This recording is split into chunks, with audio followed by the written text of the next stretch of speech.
Prontinho. Boa noite, pessoal.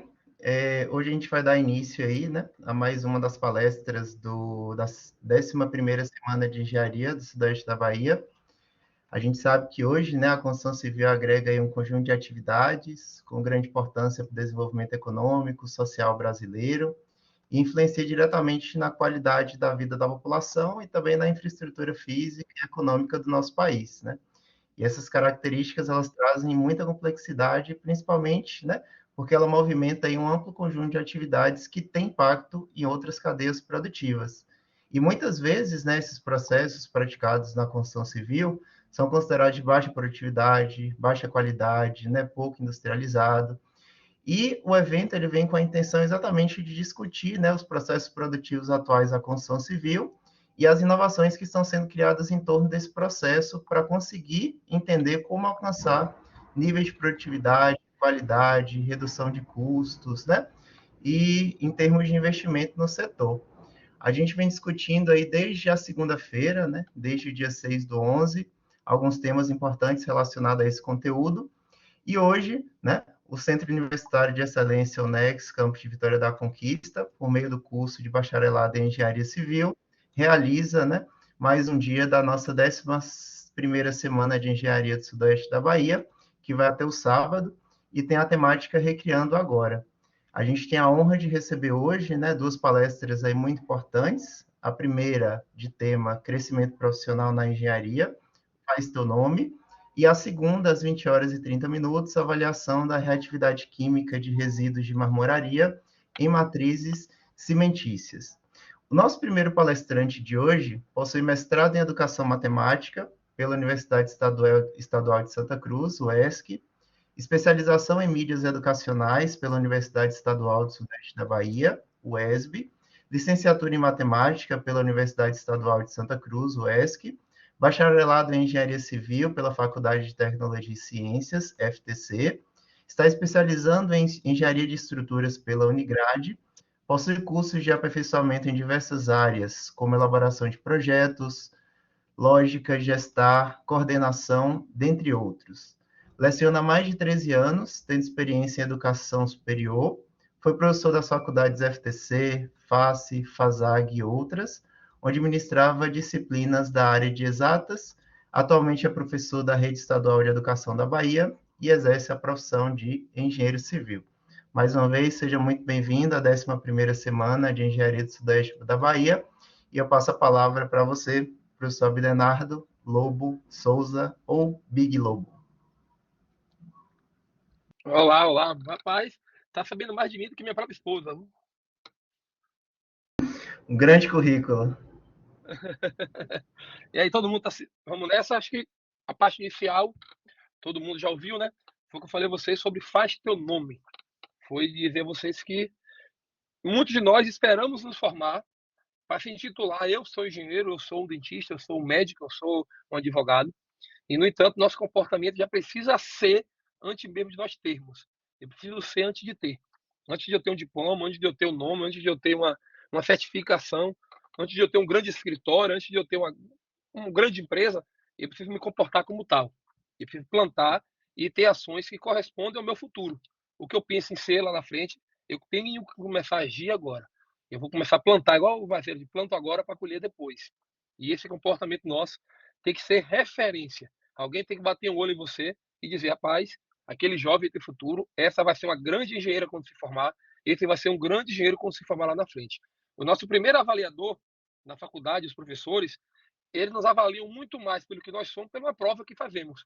Porque a gente já consegue entender muito bem quem vai ter um reconhecimento profissional no futuro e quem não vai ter.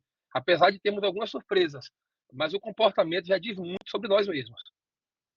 E como eu estava falando antes, eu quero criar com vocês aqui uma palestrazinha que te possa ter um contato. Não estou falando palestra de eu estar no palco falando com vocês. Eu quero trocar ideias, eu quero conhecer um pouco de vocês, quero falar com vocês, quero tirar dúvidas, quero ouvir perguntas, justamente para a gente poder trocar as informações.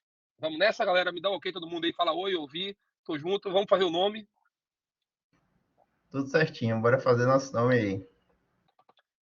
Só ouvi um falar, cadê o restante do povo?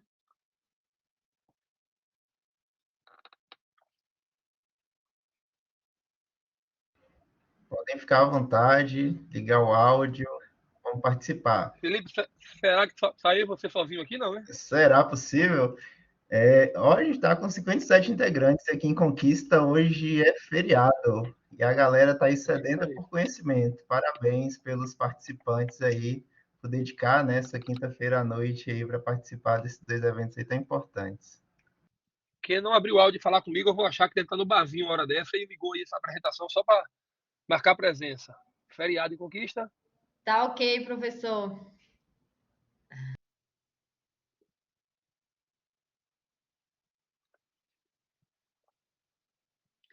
Gente, vocês estão vendo essa frase que eu coloquei aí no painel? O que essa frase diz?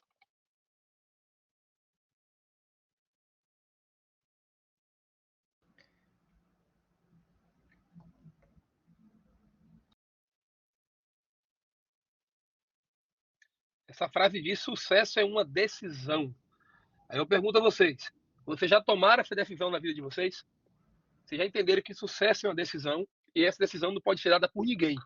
Não pode ser dada pelo amigo de vocês, pelo pai de vocês. É uma decisão sua. E eu pergunto a vocês agora: vocês já tomaram essa decisão em relação ao sucesso? Eu vou fazer sucesso?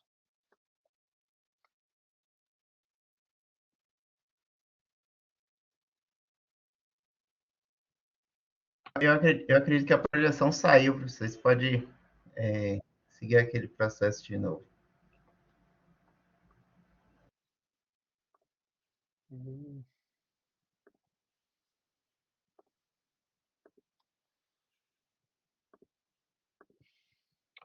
Foi? Está carregando aqui, mas a gente já está vendo a tela.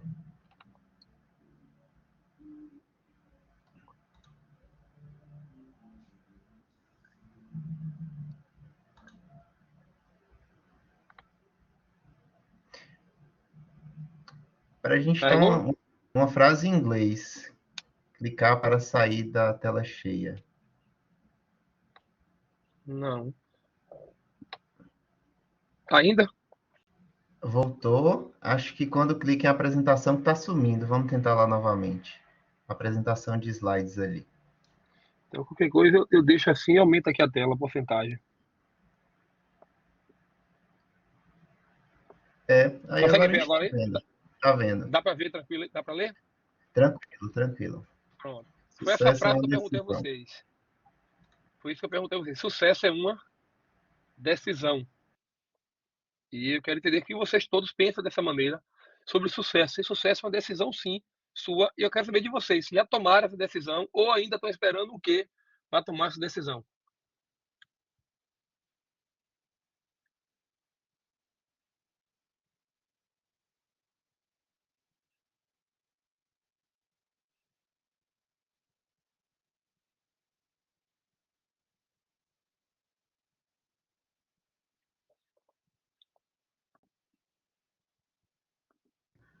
Vamos lá, pessoal, participar. Vanessa Rodrigues colocou aí no chat. Eu ainda esperando, mas será tomada logo, logo. Muito bem. Eu não estou conseguindo ver o chat. Vai lendo para mim. Você vai me ajudando em relação a isso. Gente, Prontinho. o que é que todos nós somos? Todo mundo é uma coisa, independente da profissão que exerce. O que é que você jovem, o que é que eu aqui, o que é que meu amigo Felipe está fazendo, independente da profissão, todos nós somos uma coisa. Todos nós fazemos uma coisa só. O que é que nós fazemos e nós somos? Vocês conseguem entender o que eu estou perguntando? Todos nós somos o quê? Vendedores. E o que é que vocês vendem? O que é que nós vendemos? O que é que você na faculdade vende? O que é que você vende na faculdade? O que é que você vende como estudante?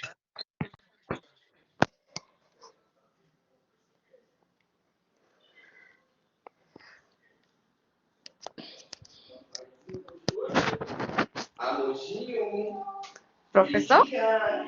Oi, tô te ouvindo. O senhor perguntou o que a gente vende na faculdade, como assim? Porque a gente que trabalha com projetos, a gente vende sonhos, né? Uhum. Eu acredito, eu tiro como todo mundo tem um sonho de construir, de realizar aquele determinado projeto, né? Então, a gente, como construtor, engenheiro, a gente acaba vendendo sonhos. Na faculdade, eu não entendi a questão da pergunta, quando o senhor perguntou o que a gente vende na faculdade. Pronto, eu vou atualizar você. Todos nós somos vendedores, independente da profissão que eu tenha. Todo mundo é vendedor. Eu quero perguntar o que é que nós vendemos primeiro. Qual é a primeira coisa que nós vendemos? Independente de ser faculdade de engenharia ou qualquer outra faculdade. Hoje, não estando na faculdade, todo mundo vende uma coisa. E o que é que nós vendemos? A primeira coisa que você vende.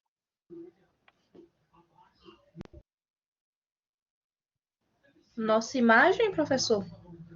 Nós vendemos nossa imagem, muito bem. Todos nós aqui, independente do que vendemos, vendemos nossa imagem. Qualquer pessoa, antes de comprar de você um projeto, uma casa, uma consultoria, uma assessoria, ou o que for que você venda, primeiro ele vai comprar a sua imagem. E quando eu digo a sua imagem, não é sua beleza, não. É o que você representa. É o que eu olho para você e digo, ó, eu confio em contratar um projeto com essa moça, ou não com a outra moça, ou não com aquele rapaz. Porque a minha imagem determina o que eu represento. Por um exemplo, nós estamos aqui em uma sala agora, aqui, com quantos alunos aí? Vocês vão me dizendo? 40 e poucos alunos. 61 alunos agora. 61 alunos. Alunos de engenharia que estão cursando de primeiro semestre a sexto, sétimo, oitavo semestre da faculdade. Alguns com experiência, outros sem experiência, alguns atuando na mesma área e outros não. Eu sou um engenheiro civil, eu tenho uma construtora e não atuo na área de conquista, mas eu posso amanhã precisar atuar na área de conquista. Nesse momento que eu estou com vocês aqui agora, eu estou ouvindo 60 jovens da área de engenharia. Eu posso precisar entrar em contato com alguém amanhã. Com qual de vocês eu vou entrar em contato? Com quem será que eu vou entrar em contato?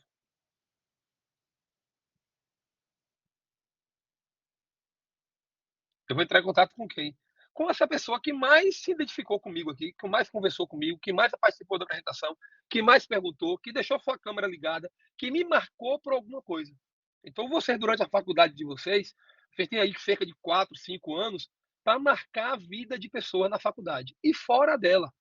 Durante seu processo, quem você conhece na rua, os meninos que jogam bola, as meninas que vão passear, quando eu vou no shopping, as pessoas já têm que entenderem que eu sou uma futura engenheira. E quando falar em engenharia, quando falar de um projeto, quando vê uma propaganda na televisão, quando vê um prédio na rua, bonito ou feio, a pessoa que elas vão mandar uma foto, a pessoa que elas vão mandar para mim no Instagram, estou criando a minha imagem para eles. Você tem que ter referência no que você faz. Pensei em uma casa bonita, rapaz, menina faz, aquela pessoa faz. Então eu vendo essa imagem.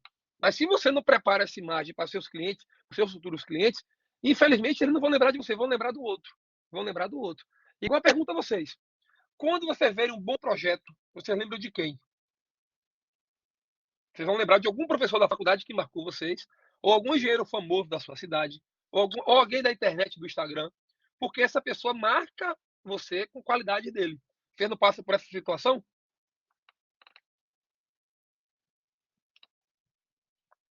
Já, eu trabalho com projetos já há um tempo, né? 10 anos. E assim, eu percebo que o cliente, ele associa o projeto a quem fez, né? E a imagem é muito importante porque às vezes tem gente que pergunta, às vezes você vai para uma obra, você vai sempre muito bem vestido e tudo, porque é a primeira apresentação que eu tenho do cliente. O cliente vai olhar para mim, ele vai sentir o quê? Segurança. Porque ele vê que eu tenho um perfil. Eu tô certa ou tô errada? Tá certo, tá certíssimo. E aí eu percebo que ele sempre lembra, né? Associa, não, aquela moça. E ele sempre, quando ele vai indicar, ele sempre fala como a pessoa tava. É uma pessoa assim, é uma pessoa que anda mais formal. Ele sempre fala. Ele se identifica com você quando ele olha. Aí ele vai sentir a segurança. E além do que você está me falando, que a visão, a imagem nossa em relação à roupa, em relação a estar bem arrumado, em relação a tudo isso, o mais importante é a minha imagem do que eu represento, do que eu falo, do que eu comento, do que eu falo no dia a dia. Você é engenheiro, você tem que ser chato com as pessoas, então antes de andar, falar sobre obra. Eu vi um projeto, eu fiz um, eu entreguei um, aquele é meu cliente, já fiz isso. As pessoas têm que fazer, enxergar que você é responsável pelas coisas. Tem que bater o olho e entender, para aquela menina engenheira, desde novinha, só falava nisso. um dia ele vai ser seu cliente. Um dia ele vai ser seu cliente. Então, eu tenho que começar a me comportar desde antes. Aí, como a gente fala em engenharia, independente da profissão de engenharia, seja do que for, todo mundo vende. E nosso cliente quer o quê? O que é que nosso cliente quer de nós? O que é que o cliente contratou você? O que é que ele quer de você? O seu cliente, ele quer de você atenção, é claro, isso todo cliente quer. Ele quer ser mais o quê? Bem tratado. Ele quer, estão acompanhando a apresentação, né? Ele quer soluções. Ele quer agilidade. E ele quer também o quê? Compromisso e precisão. Eu preciso ter precisão no que eu quero. Eu vou te entregar tal dia, eu te entrego tal dia. É desse jeito, é desse jeito. Nós que somos profissionais não podemos viver no achismo. Eu acho, talvez seja, eu acredito que dá, eu acredito que não dá. Agora eu pergunto a vocês, esses itens que eu pontuei aí, isso serve apenas para engenharia? Não, para todas as áreas, né? Toda carreira que você tiver, você tem que ter esses itens aí, né? Justamente. Eu falo em relação a qualquer profissão porque não tem segredo. Qualquer bom profissional, ele seria bom independente da profissão que ele escolhesse. Independente da profissão que ele escolhesse, com o comportamento que ele tem, ele seria um ótimo profissional. Ou seja, escolhe a profissão que você quiser aí. E veja se ele não tem que ter atenção, não tem que tratar bem, não tem que gerar soluções, não tem que ter agilidade, compromisso e precisão. Se você começa a atuar isso desde a sua faculdade, desde com seus professores, desde com seu trabalho de faculdade, com seus colegas, no seu futuro, você vai continuar fazendo isso. Você vai continuar fazendo isso. Olha só. O que é que essa imagem representa a vocês?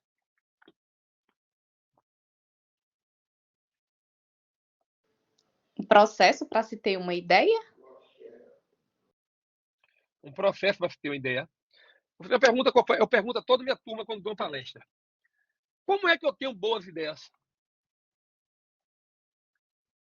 Estudando, se aprofundando. Eu vou dar um ponto para quem me responder essa pergunta aí. Como é que eu tenho boas ideias?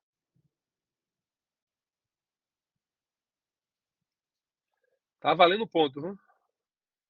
Estudando, se aprofundando, analisando primeiro o que vai ser feito, né? Buscando. O que mais? Eu acho que se colocando no lugar do cliente também, né? Se colocando do outro lado. Empatia, não é isso? O que mais? Exatamente. Eu vou resumir para vocês. Sabe como é que nós temos boas ideias? Tendo várias ideias ruins. E primeiro, para eu ter boas ideias, eu tenho que ter muita ideia ruim, porque eu não sei se minha ideia vai ser boa. Eu tenho que ter várias ideias de eu me posicionar, várias ideias para um projeto, várias ideias para fazer uma coisa, até você ficar fera nisso. Antes de eu fazer um bom projeto, eu faço vários ruins. Antes de eu ter uma boa ideia, eu tenho que ter muitas ideias ruins, testando várias ideias. Rapaz, isso vai ser maravilhoso. Você vai lá, testa, é horrível, não deu certo. Você dorme sonhando com uma coisa, acha que aquilo é muito boa. Quando chega de manhã, você conta para um amigo, conta para alguém, o cara olha para você, rapaz, é sério que você está me falando? Você para pensar e vê, rapaz, que merda eu pensei. Tá vendo que isso não dá certo? Olha só, eu há poucos dias atrás, uma cliente minha de uns 10 anos atrás, ela me pediu se eu tinha um projeto dela ainda guardado. Eu falei, rapaz, normalmente a gente tem no arquivo aqui na nuvem, eu tenho o seu projeto. Você me manda, eu digo, te mando, porque a obra ficou parada e eu quero terminar agora o último pavimento. Eu digo, ótimo, eu vou pegar o teu projeto e vou te mandar. Gente, eu procurei o projeto dessa cliente, quando eu achei esse projeto e eu olhei para o projeto, eu digo, não é possível que alguém me pagou para fazer isso. Você não imagina que projeto feio, que negócio ruim. Eu fiquei com vergonha de mandar para ela. Eu digo que eu mandei para ela 10 anos atrás, eu vendi aquilo, era normal. Mas hoje eu mandar aquilo para ela. E antes de mandar, eu mandei para minha equipe, do pessoal que trabalha comigo, menina, dá uma melhorada nisso aqui. Pelo menos muda essa fachada aí, repagina esse negócio. Muda isso aqui de lugar, muda esse banheiro, porque isso aqui tá feio demais. Não é possível que alguém me pagou isso. E quando eu fiz esse projeto lá atrás, era maravilhoso. A mulher me pagou por esse serviço, eu tive coragem de cobrar. Eu ganhei dinheiro com isso. Então, dizer a vocês que, por mais que nós estejamos fazendo alguma coisa, eu tenho que estar testando coisas novas, eu tenho que estar buscando coisas novas. E quando eu busco coisas novas, eu vou acertar e vou errar. O que eu não posso é ter a dúvida de tentar. Eu tenho que estar tentando, testando, até eu conseguir achar aquela ideia maravilhosa, aquela ideia que eu pensar, poxa, isso aqui sim vai trazer resultado. Isso aqui sim vai conseguir transformar a vida de algum cliente, vai transformar a minha vida. Isso sim vai me deixar mais próximo do meu projeto de vida. Isso vai deixar mais próximo de ser o engenheiro que eu quero. Professor, me responda uma questão que eu às vezes fico um pouco na dúvida. Quando o senhor chega você vai para um cliente e o senhor chega nesse cliente e lá o senhor identifica, vamos supor, é uma reforma. Lá o senhor identifica que o projetista ou engenheiro anterior fez algumas coisas erradas e aí o senhor chega a comentar com o cliente sobre aquilo ali. Por exemplo, na parte de design de interiores, se ele fez uma coisa que você faria embutido, não, acho que assim seria melhor. O senhor chega a passar a sua ideia de melhoria ou o senhor não fala, fica quieto e faz somente aquilo o que ele foi ali te pedir? Vamos supor. Olha só. Pense você no lugar do cliente. Eu estou com aquele cliente na minha frente ali e eu tenho o objetivo de encantá-lo. Quanto mais eu fizer para ele, mais eu vou encantar. Naquele momento, o cliente ele não quer saber o que está errado. Ele quer saber a solução e o que vai fazer para dar certo, o que vai fazer para melhorar. Se você tem algo na sua mente que você tem condições de melhorar no projeto dele, de melhorar na casa dele, melhorar na obra dele, não tenha medo de falar para ele, de sugerir aquilo ou vender serviço para ele. Ele quer a solução. Só que ele não vai acreditar em você e quando você disser para ele, ele contratou um design interior e fez algo maravilhoso lá na cabeça dele. Se você não tiver know-how para isso, se você não tiver conhecimento para isso, e ele não identificar que você tem poder de mudar alguma coisa para ele, ele não vai acreditar em você. Então você tem que mostrar autoridade no assunto, mostrar que você entende, dizer, olha, essa porta que ela abriu aí não é o lugar certo. Ela pode ser melhor dessa maneira, pode ser melhor nesse lugar, por isso e por aquilo. E te garanto que você vai ficar muito mais satisfeito dessa maneira. Então você precisa ter autoridade. Porque eu cheguei, inclusive meu esposo até me acompanhou uma vez num cliente e tinha um erro lá, eu fui fazer outras coisas na casa do cliente. E eu identifiquei esse erro, um perfil de LED que ele de embutir, ele colocou, quem fez o projeto colocou para fora. E aí eu achei aquilo ali parecendo um trilho, aqueles trilhos de roupa antigo que bota no fundo. Pronto. Aí eu fui comentar, se o senhor quiser, a gente aproveita o próprio montador e já faz embute para você, vai ficar tudo bonitinho. Aí o meu esposo falou, mas você não pode falar isso com o cliente, não sei o que. Eu digo, como? Mas eu sou profissional, eu vi que estava errado e estava feio, que poderia melhorar. Não foi que eu fiz uma crítica porque o profissional fez errado, eu cheguei a falar. Eu falei, não, a gente pode melhorar, se quiser eu posso dar uma melhorada e ficar mais bonito aparentemente. Eu disse, não, se eu sou profissional e eu entendo, e eu tô vendo que tá errado ali, eu posso sim dizer pro meu cliente que ele pode melhorar e se ele precisar da minha ajuda, eu posso fazer isso para ele. Vou te fazer uma comparação para todos nós aqui. Você, em vez de engenheiro, você é médico. E você foi pago por um cliente para fazer uma cirurgia dele no estômago dele. Após você abrir e começar a cirurgia do estômago, você descobre que o rim do cliente também está ruim. Mas foi outro médico que fez. Você não é de rim, você é só de estômago. Você fecha de novo a barriga do cara e pronto, entrega a ele e manda ele embora? Não, jamais. Simplesmente dizendo que eu não sou médico de rim? Não, jamais. Eu sou médica, eu tô ali para atender o meu cliente. Então, se eu tô vendo que ele tá com dificuldade em uma outra parte, eu vou fazer o meu trabalho. Então é dessa maneira. O cliente ele quer a solução. E se você tem capacidade para entregar uma solução para ele, o encantamento dele vai ser com você, não com o outro que deixou lá exposto, o trio exposto, ou seja o que for. Então você tem que aprender a gerar solução. Vai dar mais trabalho? O valor não compensa? O que ele me pagou não foi para isso? Problema. Aprenda uma coisa. Quem quer ganhar bem tem que fazer muito mais do que é pago. Eu tenho que fazer muito mais do que eu fui pago para um dia eu poder ganhar bem. Isso é frase clichê na internet. Eu faço muito mais do que eu ganho para um dia eu ganhar muito mais do que eu faço. Então eu tenho que começar a empreender isso. Eu costumo dizer muito isso aqui, ó. Dê ouvidos a seus consumidores, a seus clientes, e não a seus concorrentes. A gente começa a ouvir muito mais os nossos concorrentes ditos do que ouvir meu próprio cliente, ouvir meu consumidor. Quem vai determinar nosso futuro não é meu concorrente, não é meu colega. Quem vai determinar meu futuro é meu cliente. Cada cliente seu, ele tem potencial de te arrumar vários outros clientes. Eu vou contar para você uma estratégia que eu fiz quando eu ainda estava estudando. Eu ainda estava mais ou menos quinto ou sexto semestre. Eu danei em fazer projeto. Primeiro não era projeto, era um rascunho de projeto, né? Como eu falei a você, não tem nem como cobrar. Normalmente sabia mexer no AutoCAD, imagina esses programas de hoje. Mas eu chegava na obra de qualquer pessoa que vinha lá, que não tinha obra do interior, que não tinha projeto, não tinha nada, eu falava para o cliente, você não tem projeto? Não, eu vou fazer para você. Na verdade, eu pegava o que ele já tinha lá e desenhava no papel e entregava para ele. Ah, mas eu não tenho como pagar. Eu digo, não tem problema não. Quando você estiver construindo o seu vizinho aqui, você lembre de mim, indique para mim. Eu fiz mais ou menos durante a minha formação na faculdade, eu devo ter feito mais ou menos 200 a 300 projetos desses. De graça, entregando para a pessoa que não tinha como pagar mesmo. Quando tinha que pagar, o cara me desse 100, 50, 200, 300, que me dava, eu aceitava. Não tinha outro jeito mesmo. Mas sempre com promessa para ele, não tem problema não. Quando seu vizinho aqui for construir, você lembra de mim, tá aqui meu cartão. Eu nem formado era, mas eu já tinha um cartão.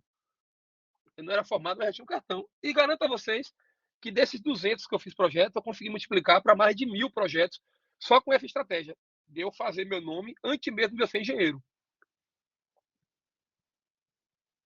Vocês hoje já fazem projetos, já atuam na área mesmo às vezes sem ser remunerado? Eu já faço projeto há muito tempo e às vezes eu faço dessa mesma forma. Eu entrego um projeto e tem clientes que me pedem opinião, às vezes entrego o projeto, vou fazer a parte de interiores, entrego iluminação, entrego fachada, às vezes não cobro justamente para ter o reconhecimento com o nome. Aprendo aqui na faculdade, vocês estão agora para plantar. Dinheiro é muito bom, mas na faculdade não é hora de ganhar dinheiro, é hora de eu investir. Se eu não tenho dinheiro para investir, eu invisto em conhecimento, eu invisto em conteúdo, eu invisto em pessoas, eu invisto em network, eu invisto em relacionamento. É hora de você investir. Você tem que investir na faculdade, para depois que formar, colher. Deixa eu fazer uma pergunta bem própria a vocês, a todo mundo. Vocês não são formados, estão se formando. Olha só isso aqui, me respondam isso. Você seria seu próprio cliente? Se você hoje fosse contratar um engenheiro ou um estagiário, você contrataria você mesmo ou contrataria um colega seu?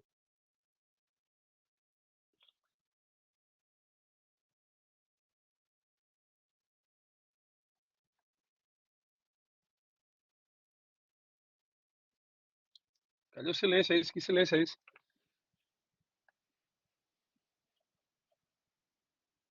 Todo mundo tá falando no chat aí que sim. Mas eu não tô vendo o chat não, gente. Fala comigo. Eu sim. Vou botar aqui pra ver. Cadê o chat? Sim, sim, sim. Sim. Vou fazer outra Eu pergunta a acho que vocês eu então. tenho mais confiança em mim mesmo do que no outro, às vezes, sabia, professor? Eu me sinto mais segura. Uhum. Então, a maioria acha que sim seria seu próprio cliente ou contrataria. Você hoje tem dinheiro, quer fazer uma casa. O que você contrataria? Era você ou contrataria algum colega seu que você conhece aí? E a próxima pergunta. Se você contrataria você, qual o principal motivo de você contratar você mesmo? Qual é a sua principal qualidade que você acha que você tem como engenheiro civil?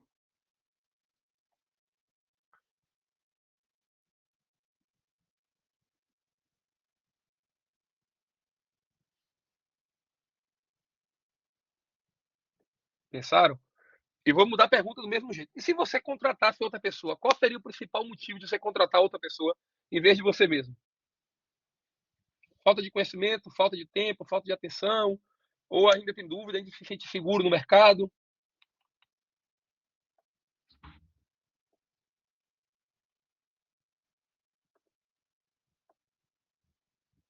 Vou passar aqui para vocês alguns passos em relação ao nosso atendimento.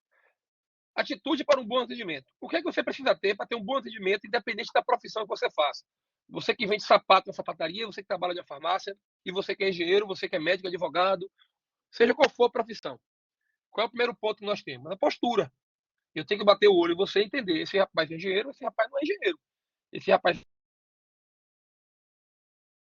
é advogado, esse rapaz é motorista. Postura. Gentileza cabe bem em qualquer profissão, você sabe disso. Qualquer profissão, a gentileza é fundamental. Tranquilidade. Eu tenho que apresentar tranquilidade para o meu cliente. Eu não posso apresentar que eu não sei o que eu estou fazendo e eu estou com ansiedade de atender ele ou não. Competência também é o básico. Eu tenho que ter competência no que eu sei. Né? Eu tenho que estar estudando. Sinceridade. Eu não posso mentir para o meu cliente nem enganar ele, achando que eu sou bom de uma coisa que eu não sou. Porque, infelizmente, vai descobrir que você não é bom e aquele cliente que você poderia estar agregando um grande serviço, você vai estar perdendo ele imediatamente. Disposição. O que é disposição? Eu tenho vontade de fazer aquilo. Eu não posso achar porque o cliente atrasou 1 hora, ou porque ele me chamou para subir no último andar do prédio e eu estou com preguiça de subir, ou porque o local é distante, ou porque agora eu não quero atender, porque hoje é feriado. Eu tenho que ter disposição. E empatia é a chave para todo sucesso nosso. Eu entender. Se fosse comigo, eu faria. Se fosse para minha mãe, seria desse jeito. Se fosse para meu filho, seria dessa maneira. Se fosse para minha esposa, meu namorado, eu faria a mesma coisa. Se eu tenho essa empatia, sem me colocar no lado do meu cliente, não tenho dúvida que vocês vão fazer sempre bons projetos, vão fazer sempre bons trabalhos. Quero ouvir vocês. Vamos nessa?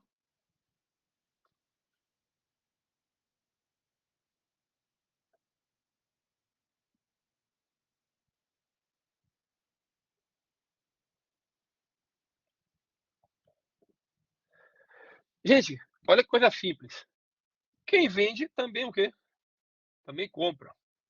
Quem atende também o quê? É atendido. A maioria de vocês hoje moram em alguma residência, visitam shopping center, rodam por estradas, andam por pontes, contratam projetos. Então você sabe muito bem como é que eu faço para vender também. Porque quem vende também compra. Quem atende também é atendido. Então você pergunta como é que eu gostaria de ser atendido? Como é que eu gostaria que fosse feito? Como é que eu gostaria que alguém me representasse? E é desse jeito. Se você entende como alguém deveria fazer comigo, eu também vou conseguir entender como eu vou conseguir fazer com outras pessoas, com outros clientes.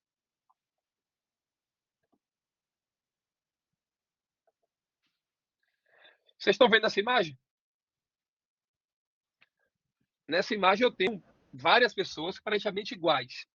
E eu tenho uma diferente nesse meio. O que é que essa uma está fazendo? Se destacando, né?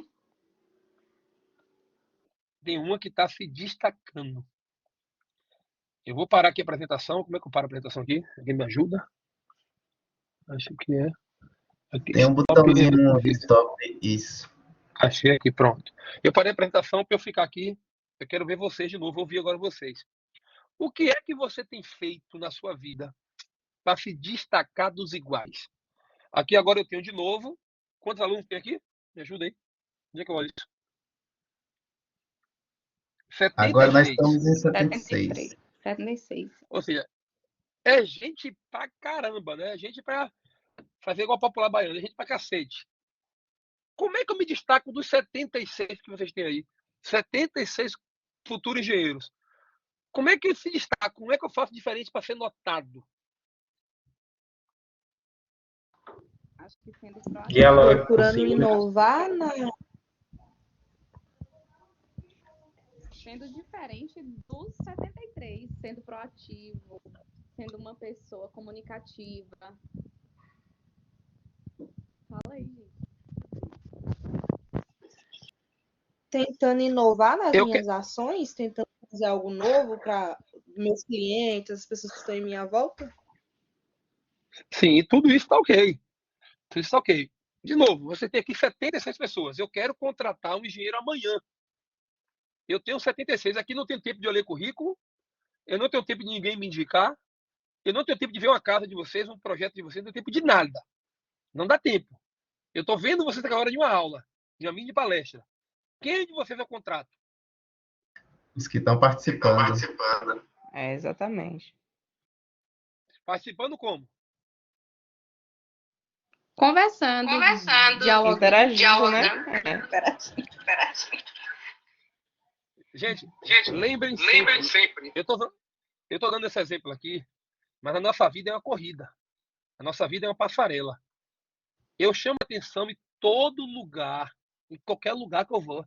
No restaurante, no bar do final de semana, na churrascaria, no shopping, na escola, na faculdade, na reunião de pais do meu filho, com os amigos no barzinho. Eu chamo atenção em todo lugar. Você não tem como ser bom de uma coisa e ser ruim em outra. Ou você é bom ou não é. Eu tenho que estar sempre presente. Essa apresentação que eu fui convidado para estar aqui com vocês hoje, eu teoricamente não teria tempo. E poderia não preparar nada ou alguma coisa, mas eu não posso chegar aqui e ser simplesmente mais um para vocês. Eu tenho que fazer vocês lembrarem de mim também. Vocês vão ter que lembrar de mim amanhã por alguma coisa. Nem que seja com uma aula mais chata, nem que seja um cara antipático. Algo você tem que lembrar de mim. Vocês vão lembrar dessa frase, faz teu nome. Se eu tô aqui para me destacar, se eu estivesse no lugar de vocês agora, eu estaria com a câmera ligada, eu estaria arrumado, eu estaria mostrando atrás alguma coisa de relação à engenharia, eu estaria perguntando, eu teria sido o aluno mais chato da aula. Porque dessa forma, com certeza, eu ia lembrar de vocês. Isso é o ponto. Deu no lugar de vocês. Porque quando é que eu tenho a oportunidade certa? Quando é que você sabe que vai ter a oportunidade certa? Você não sabe, ela surge a qualquer momento. A sua grande oportunidade pode surgir em uma aula online. A sua grande oportunidade pode surgir na porta da sua faculdade. A sua grande oportunidade pode surgir na igreja. Então você tem que estar pronto e preparado. Eu vou dar um exemplo para vocês. Eu hoje, além da parte de engenharia, nossa empresa hoje é destaque aqui no sul da Bahia em relação à energia solar. Nós temos hoje mais de 1.000 clientes, atuamos em cerca de 80 cidades com energia solar. E essa semana eu estudei em Itabuna, um professor meu me ligou, mandou mensagem para mim que ele queria fazer energia solar comigo. E, no entanto, Itabuna deve ter, sem exagerar, umas 50 empresas que fazem energia solar. E eu perguntei para ele, professor Anderson, ele é da área de ambiental, por que ele escolheu fazer comigo? Eu moro em outra cidade, 200 quilômetros de distância. Ele me disse, não, que desde a época da faculdade eu já me vendi para ele. E ele sabia que poderia comprar comigo alguma coisa que seria uma excelente compra e um excelente atendimento. E desse jeito eu fiz. Eu vendi para ele, não vendi mais barato do que o de Itabuna, eu vendi ainda mais caro. Eu tinha tudo para não vender. E, no entanto, ele escolheu comprar comigo, porque eu vendi para ele a minha imagem desde a época da faculdade. E eu quero perguntar a vocês de novo. Vocês, 70 alunos que estão aqui agora, vocês estão vendendo sua imagem da faculdade? O seu colega de hoje, você sabe quem é o seu colega de hoje? É seu futuro sócio, é seu futuro parceiro, é seu futuro indicador, é seu futuro que vai criar um relacionamento com você. Você vai ser bom de projeto. E seu colega vai ter uma empresa. Ele pode contratar você. Ou ao contrário, você vai ter uma empresa e pode contratar seu colega. Então, eu quero que vocês reflitam comigo e falem para mim. Como é que está a minha atuação? Como é que eu tenho me destacado dentro da minha universidade?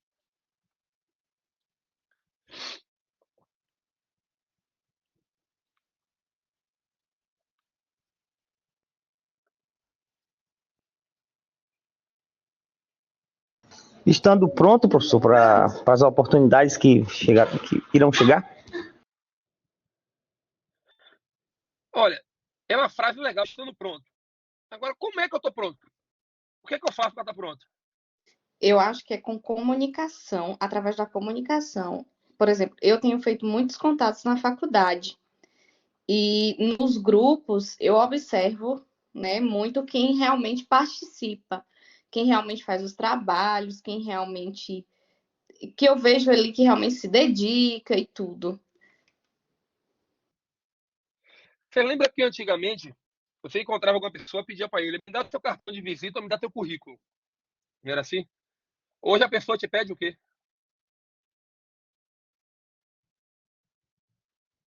Telefone, Instagram. né? Instagram. A pessoa pede, me dá teu Instagram. A pessoa não quer saber teu currículo mais. A pessoa não quer saber onde tu se formou. Antigamente tinha um preconceito muito grande quem fazia faculdade EAD ou quem fazia faculdade particular. Hoje pouco importa a faculdade que você fez. Eu não quero saber a faculdade que o outro fez. Você quer saber resultado. Não me importa o teu diploma, importa o que tu faz. O diploma hoje fica em segundo plano. Tem muita gente aí que não é formada em engenharia e faz belíssimos trabalhos e nem terminou o curso. E dá um show nesse negócio. Então, as pessoas querem saber. Me dá teu aí. Eu vou pegar aqui exemplo aleatoriamente aqui. Eu vou escolher aqui aleatoriamente, ok? Amanda. Cadê a Amanda? Tá aí?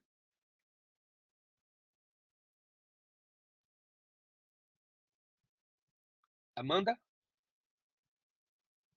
Amanda cochilando. Vou escolher outra pessoa. Eu vou escolher aqui Caiane Silva.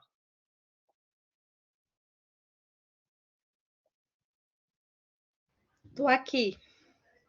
Pronto. Caiane, se eu pedir seu Instagram aqui hoje, agora, eu abrir seu Instagram aqui, eu te contrato ou não sei nem o que você faz? Não vai saber nem o que eu faço. Entendeu? Então, olha só. Se eu abrir seu Instagram e eu não sei o que você faz, como é que eu vou entender que você trabalha com engenharia? Como é que eu vou entender que você trabalha nessa área? Tem o que lá no teu Instagram? Tem o quê? Tem foto de tudo, né? Praticamente nada, não. Eu uso Instagram mais por distração. Não para postar nada com relação ao trabalho, mas por distração mesmo. Pronto. Gente, o mundo não tem espaço, anota isso aí. O mundo não tem espaço para amadorismo. Ou você é profissional ou não é. E você precisa ser profissional 24 horas. O meu Instagram hoje, você tem aí no mínimo aí 1.000, 2.000, 3.000 visualizações, você tem rio, você tem contato. Ali estão te vendo. É a primeira cartão postal seu, seu Instagram. A pessoa tem, não é que eu vou ser o chato postar todo dia um projeto. Não. Mas você precisa entender que aquela pessoa entende do que faz. Ela gosta do que faz. Eu sou engenheiro, no meu Instagram tem que ter foto de belas casas, de belos edifícios. Eu tenho que falar de projeto, eu tenho que explicar o porquê um projeto é diferente do outro. Por que é importante contratar um projeto com você e não com o amigo dela que não faz nada, que faz um desenhozinho do pedreiro? Por que é importante eu fazer uma obra com um engenheiro e não com mestre de obra? Por que é importante eu contratar um arquiteto e também um engenheiro? Você tem que falar ou dar algumas dicas, dar alguma amostra grátis do que você faz no seu Instagram. Por que eu digo no Instagram? Porque antes você fazia isso com seus amigos, com seus vizinhos, com seus colegas, com seus parentes. Você fazia isso na sua rua. Hoje, com a rede social, você consegue fazer isso multiplicando. Em vez de eu mostrar o que eu conheço, em vez de eu mostrar o que eu sei só para quem está em minha volta, eu consigo jogar o que eu sei para milhares de pessoas. Então, eu tenho possível milhares de clientes. Eu vou contar uma coisa a vocês, de novo, diferença própria. Você não imagina para onde eu vendi um projeto uma vez. E olha que eu sou engenheiro, mas a gente que é engenheiro se dando em fazer projeto arquitetônico também, né? E a primeira forma de ganhar dinheiro é projeto arquitetônico. Apesar de ter um projeto arquitetônico, engenheiro faz muito bem. Você não imagina para onde eu vendi um projeto arquitetônico. Alguém quer chutar aí? Agora chuta bem longe. Para fora do país? Fora do Para Brasil? fora do país. Para fora do país. Fora do... Agora adivinha que país foi? Itália? Um pouco mais longe. Estados Unidos. Gente, uma pessoa da Nova Zelândia entrou em contato comigo e contratou um projeto arquitetônico. Eu me perguntei como é que eu faço uma casa para Nova Zelândia? Como é que eu faço uma casa lá? O que é que o pessoal mora lá em que casa? Como é o estilo de casa? Mas ela disse que me acompanhava no Instagram. Ela é brasileira. Ela é brasileira, foi morar lá há muito tempo, me acompanhava e gostava muito das dicas que eu dava no Instagram.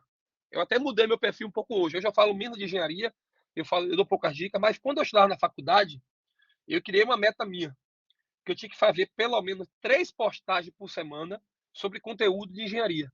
Alguma dica de uma casa, alguma dica de fachada, um certo ou errado. Engenheiro Big, você é sucesso, viu? Eu só estou aqui, só entrei rapidamente, que eu estou no meio de outra reunião, mas não poderia deixar de cumprimentá-lo, agradecer aí pelo atendimento ao convite. É sempre bom você voltar à sua casa, da rede UniFTC, agora Unex, viu?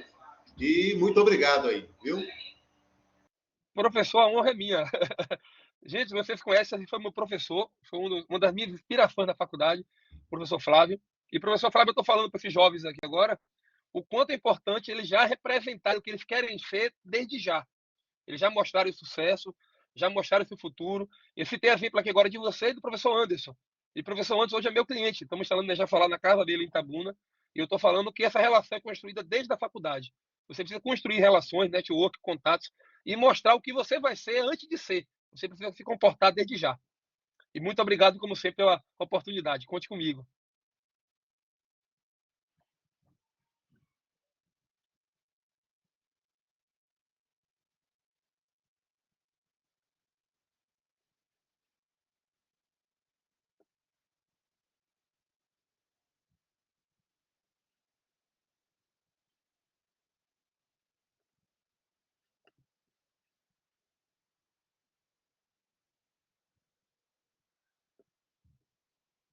Gente, estão me ouvindo legal aí? Tá bom o áudio? Estamos sim. Tá sim. Pronto. Então, eu perguntei só a quem foi. A Vanessa, que falou comigo agora, e outras pessoas. O seu Instagram, hoje é teu cartão de visita. O teu Instagram hoje é a roupa que tu sai todos os dias. Todo mundo hoje temos o comportamento do mundo moderno, que você pega o seu celular hoje e olha. Instagram, status do WhatsApp, o TikTok. Então, assim, você pode ter uma vida social também nessas redes. Você pode falar da sua família, dos seus filhos, mostrar a sua viagem, mas você precisa mostrar o seu trabalho. Você precisa mostrar seu trabalho. Você precisa ser lembrado pelo que você faz. As pessoas têm que lembrar o que você faz e tem que entender, poxa, tal pessoa é muito boa naquilo. Tal pessoa é muito boa naquilo que está fazendo. Você precisa se tornar referência. E oportunidade não se perde. Entenda uma coisa. Você nunca pode parar e se arrepender um dia. Poxa, eu tive com tal pessoa e não falei. Eu tive em tal lugar e não comentei. Eu passei em frente àquela casa ali e não tirei uma foto. Eu passei em frente a um prédio legal e não tirei uma foto. Eu tenho um hábito meu. Toda viagem que eu faço, para onde eu for, não interessa o país, não interessa o estado, não interessa a cidade, eu ver algo bonito, relevante em relação à engenharia, eu vou parar, eu vou fotografar, eu vou filmar e vou expressar minha opinião. Isso eu faço na rede social. Eu olho, olha que coisa legal, olha que coisa interessante. Vocês fariam desse jeito, vocês usariam desse jeito. No Brasil vai dar certo, ou em tal lugar vai dar certo, você contrataria assim. Você precisa ser referência nisso. Você precisa viver, respirar engenharia.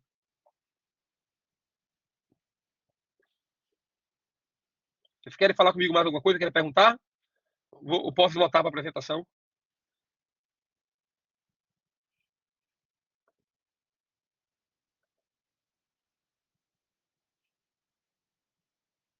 Professor, licença.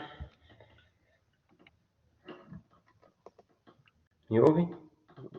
Estou ouvindo. Valdir Vino. Exato. É porque eu perdi o começo da palestra. O senhor falou que foi aluno do campus de Itabuna? Campo de Itabuna, isso mesmo. Tá.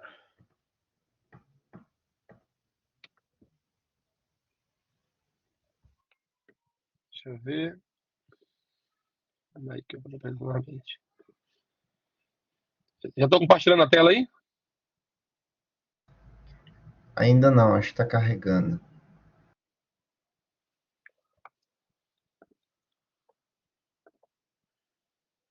Foi? Ainda não. A gente vai ter que clicar novamente ali em compartilhar, clicar na telinha, né, que você quer compartilhar, e depois compartilhar no botão azul. Aqui. Não está indo. Se você preferir me mandar o link, eu posso compartilhar, porque aí você consegue acompanhar o chat, fica melhor. Ah, melhor ainda. Como é que eu te vi isso aqui agora, bicho? Deve ter alguma coisa assim, compartilhar agora. Copiar link. Copiar link. Link copiado. Eu envio aqui mesmo no chat aqui? Isso, clicando ali no meu nome, no chat, tem a opção de No seu nome. onde tem todos, tem assim moderadores, aí você pode mandar lá. Voltar, moderadores e mandar para mim. Achei.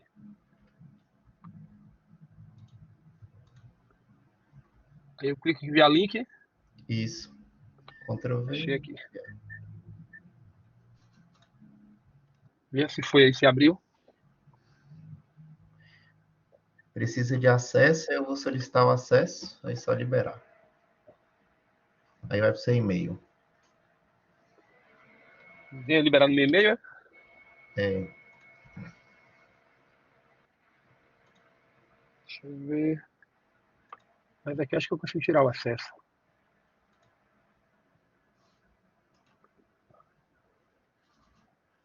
Pronto, já liberei já. Foi?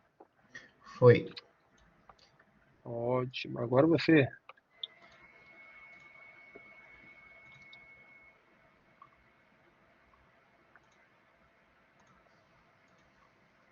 Tá carregando aqui.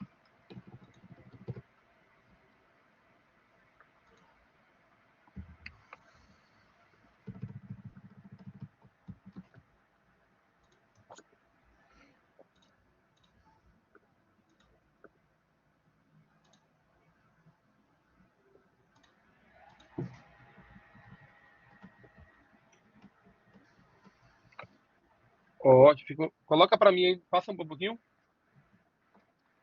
Pode passar. Pode passar. Pronto, volta agora. Volta. Aí. Gente, quero perguntar a vocês. Qual é a sua meta de vida? é melhorar ou se acomodar? A gente conhece muita gente que fala, para mim tá bom, para mim isso aqui tá legal, eu não penso mais em outra coisa, eu que eu tenho já tá bom. Então, qual é a meta de vida de vocês? É melhorar ou se acomodar? Buscar Vinícius, sempre melhorar melhorar. sempre.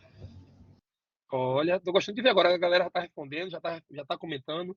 Gente, melhorar. Se vocês são jovens, se vocês são jovens, estão na faculdade e não tem a meta, a missão de vida de melhorar, pelo amor de Deus, para o que está fazendo e começa a fazer tudo de novo. Nossa meta é sempre melhorar. E eu sempre tenho que melhorar um pouco. Aí eu pergunto a vocês, revisem vocês aí, qual é que você acha um ponto que você precisa melhorar em você?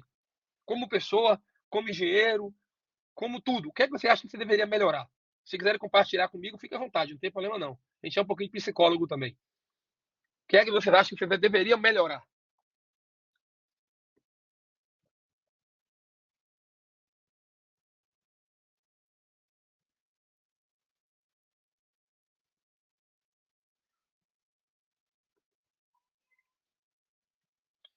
Sempre tem uma coisa que a gente precisa melhorar.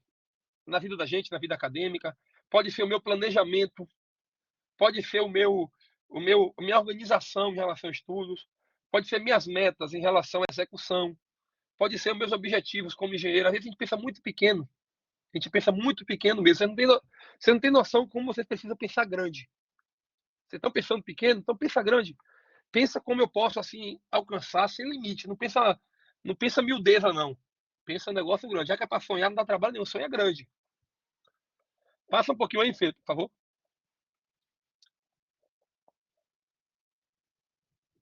Transformação, o nome já diz, né? É formação. O que a transformação faz conosco? Ela leva tempo, correto? Precisa de exercício contínuo. Todo dia eu tenho que estar fazendo uma coisinha, porque não adianta só dizer que eu quero melhorar e achar que eu estou bom amanhã. Eu tenho que estar fazendo todos os dias alguma coisa. E pequenas tarefas, pequenas metas. Observem. Você me diz, não, eu quero fazer esse ano aí 200 projetos. Você fez quanto ano passado? Você atendeu quantos clientes? Você atendeu um ou nenhum? Será que esse ano você vai conseguir 200? Será que esse ano você vai ler 200 livros se você não leu nenhum ano passado? Você vai ter metas palpáveis. Olha, eu não estudei nada ano passado, não li nenhum livro ano passado. Minha meta esse ano é ler um em cada semestre. 2 no ano. É possível isso aí? É. Ah, mas 2 é pouco. Você não leu nenhum. Então começa, vou começar com um só mesmo, professor. Vou começar com um e após terminar assim, uma parte por 2. Olha, eu vou fazer pelo menos 3 projetos no Revit, no AutoCAD, no SketchUp, não sei como é. Vou estudar como é o nome do projeto, do programa de Weberic. Eu vou fazer um em cada. Você não fez nenhum antes, então fazendo um é bom. Começa do um e para o segundo. E na sua vida, principalmente, criar o quê? Criar novos hábitos. Eu só consigo mudar de vida, só consigo mudar algo em mim quando eu começo a criar novos hábitos. Os novos hábitos que vai transformar a minha vida. Então, eu tenho que entender quais novos hábitos você precisa ter. Hábito de horário de dormir, de acordar, hábito de exercício, hábito de estudar, hábito de vender, de treinar. Esses hábitos é muito importante eu ter. Pode passar.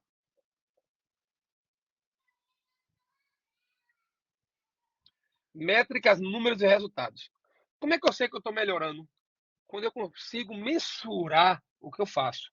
Por isso que é importante você ter os números. Ou seja, observe que até o telefone de vocês hoje aí tem uma parte lá que diz uso. Aqui você vai bater que vai ter o quanto de uso você usou, quanto você usou para rede social, quanto você usou para tarefas, outras atividades, quanto você usou em produtividade. Comece também a numerar tudo que você faz. Quantos projetos eu fiz, quantos livros eu li, quantos clientes eu atendi esse mês, com quantas pessoas eu falei hoje sobre engenharia, com quantas pessoas eu apresentei uma ideia, com quantos colegas na faculdade eu tenho me relacionado, no meu grupo aí da faculdade, com quem eu tenho visto ali que é interessante eu mandar uma mensagem no privado para falar uma coisa interessante, com quem vale a pena eu me relacionar e com quem não vale a pena eu também não me relacionar. Então as métricas vão dizer o que você tem avançado ou não. Pode passar.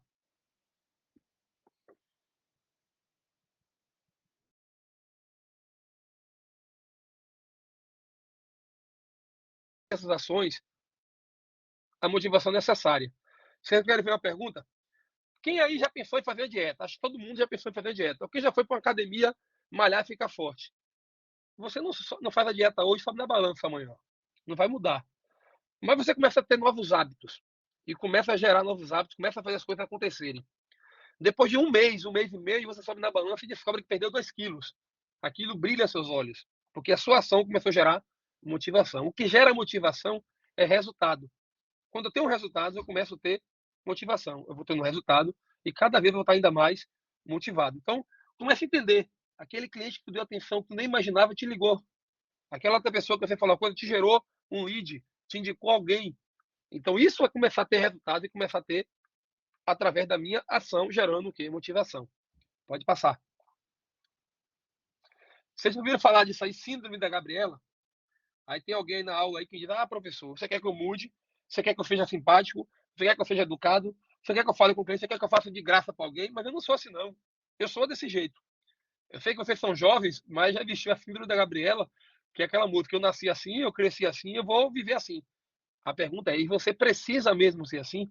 Será que você não pode mudar? Será que você não pode investir mais em você? Será que você não pode pensar em criar mais conteúdos, ter mais relacionamento, conhecer outras pessoas, se aproximar de pessoas que possam literalmente lhe gerar oportunidades, que possam lhe gerar chances de sucesso, que possam lhe gerar conhecimento? Então isso é muito importante, eu estar sempre buscando e agregar com novas pessoas. Pode passar, Felipe. Saiu. Gente, o que essa imagem quer dizer a vocês? Me ajudem agora. Network? E o que mais?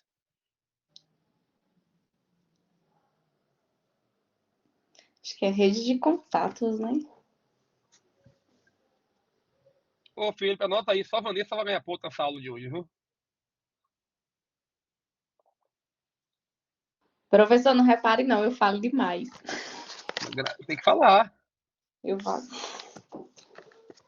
Gente, essa imagem tem tudo a ver com rede de contatos, tem tudo a ver com network.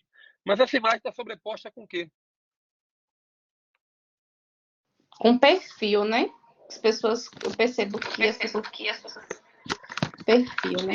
Aparentemente é o mundo empresarial, né? Aparentemente, pessoas formais interagindo de alguma forma. O mundo dos negócios, né? Isso, o mundo business. Mas ela tá, nessa imagem também tem muitos sorrisos, vocês estão vendo? Sim. Pronto. Alguém quer se relacionar. Né? Comunicação. Empatia, comunicação. Alguém quer se relacionar, alguém tem vontade de conhecer alguém pós algum evento, uma pessoa mal encarada, entediada, mal-humorada? Não, acho até que entrou de penetra ali no evento. No mundo dos negócios, a empatia, a alegria é o relacionamento que abre portas. Aquela história do QI que indique é verdade. E quanto mais pessoas você tiver que lhe indique, melhor para você. Não adianta de fingir que o mundo é diferente. O mundo tem fim de quem indique. E por mais que você tenha currículo e o outro também tenha currículo, vai entrar quem o outro pessoa empatou. Quem é mais simpático? Quem é mais educado? Quem tem mais relacionamento? Quem tem mais chance de resolver problemas? Quem tem é bom de relacionamento? É essa pessoa que vai conseguir encaminhar. Eu já tive na minha empresa ótimos engenheiros, ótimos. E engenheiros maravilhosos. Mas não sabiam se relacionar. Não sabia conviver em grupo, não sabia conviver com pessoas. Infelizmente, o mercado não vai ter espaço para esse tipo de gente.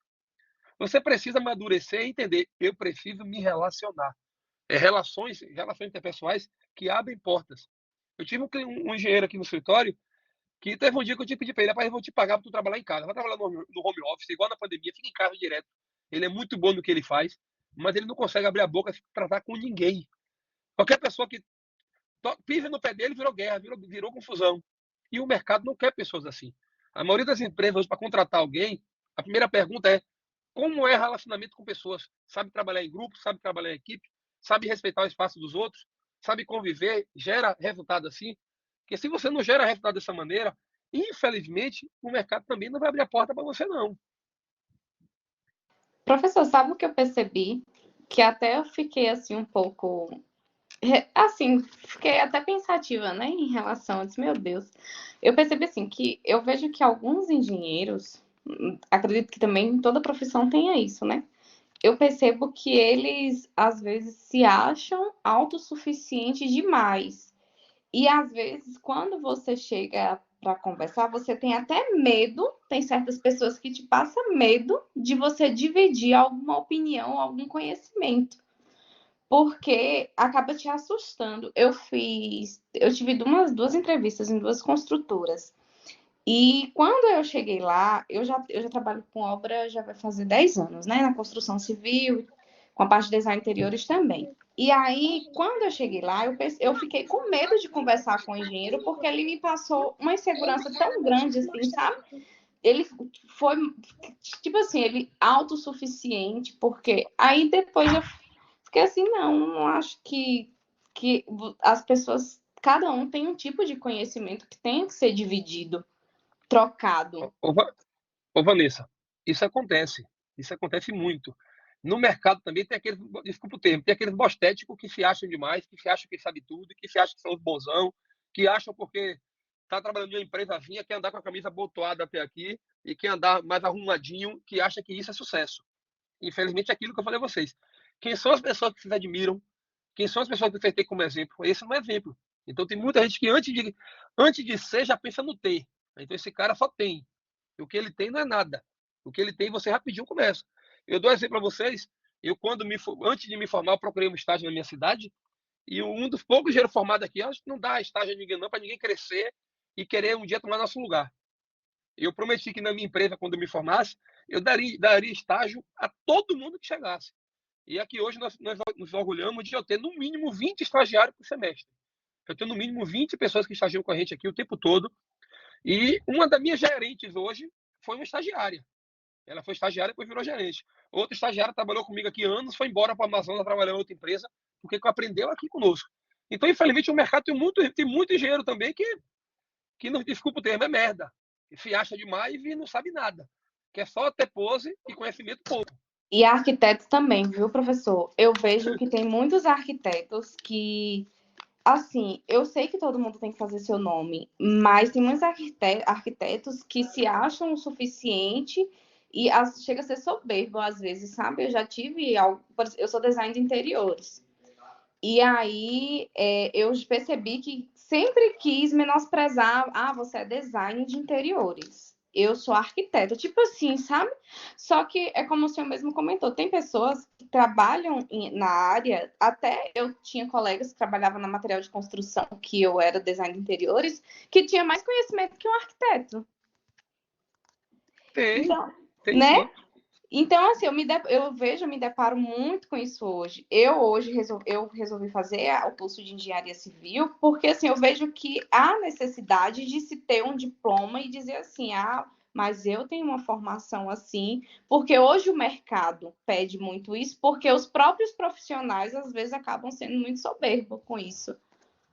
Eu vou dizer uma coisa a vocês, dizer a todo mundo tá de novo. Não esperem ter o crédito de vocês, não esperem ter o diploma de vocês para mostrarem resultado. Apesar de a gente achar que o mercado quer diploma, o mercado não quer diploma. O mercado quer resultado. Você lembra que antigamente você chegava em qualquer escritório, qualquer consultório médico e a parede estava cheia de diploma, cheia de quadro lá, de certificado, mostrando o que era? Qual foi a última vez que você foi em um consultório médico e tinha aquele cheio de diploma na parede? Não tem mais. É resultado. Comece a apresentar na vida de vocês resultado. Você é design de interiores, pouco interessa. Mostra o que você faz, mostra o seu trabalho. Se ele for bom, não tem arquiteto, não tem engenheiro, não tem ninguém que bote defeito. Agora, se ele não for bom, infelizmente sim vão botar defeito. Mostra primeiro do que você é capaz de fazer. Se você for bom, eu digo qualquer um de vocês aí. Se eu tiver um engenheiro bom aí de produtividade, tiver um engenheiro bom de obra, tiver um engenheiro bom de gestão de pessoas, vem trabalhar comigo amanhã. Não precisa nem de diploma. Eu não quero nem que você seja formado. Eu quero que você saiba fazer isso. E cada dia mais o mercado está procurando resultado. Então apresenta resultado no que você faz. E esquece de achar que alguém sabe mais que o outro. Mostra. Resultado de mais do que qualquer currículo. Resultado de mais do que qualquer diploma. Então precisam mostrar resultado de vocês. E mostrar quando? Todo dia, 24 horas por dia, por onde eu ando. Eu tenho que mostrar o que eu faço, o que eu sou. Esse é o detalhe. Pode passar aí, Felipe. Já estava acabando já? Tá do horário, é 8h30, né? Gente, eu sempre uso essa frase aqui, ó. Sucesso. Passa para mim, Felipe. Sucesso é difícil, sucesso é trabalhoso, sucesso é complicado, Sucesso é desgastante demais. Mas sucesso, acima de tudo, é o quê? Sucesso é possível. Então, não vamos colocando dificuldade no tamanho das coisas sem primeiro tentar. Tudo isso é complicadíssimo. É complicado, mas além disso, é que é o quê? Isso é possível. Então, vocês podem sim ser um futuro engenheiro de sucesso, vocês podem sim estar em uma grande empresa, ou, quem sabe, não só estar em uma grande empresa. Vocês podem criar a sua grande empresa. Eu me formei e não estive em nenhuma empresa. Eu criei minha própria empresa, criei meu próprio trabalho. Hoje atuamos na parte de engenharia, de obras, na parte de energia solar, principalmente no nosso mercado hoje. E não tem mercado para você? Crie seu mercado. Não tem oportunidade para você? Abra essa oportunidade. Comece a ter relacionamento. Crie relacionamento que você vai transformar a sua vida. Pode passar. De novo, eu vou repetir e quero que quem esteja comigo nesse momento agora aí, possa abrir o microfone e falar. Sucesso é o quê? Uma decisão. Decisão. Decisão. Uma decisão. Sucesso é uma decisão.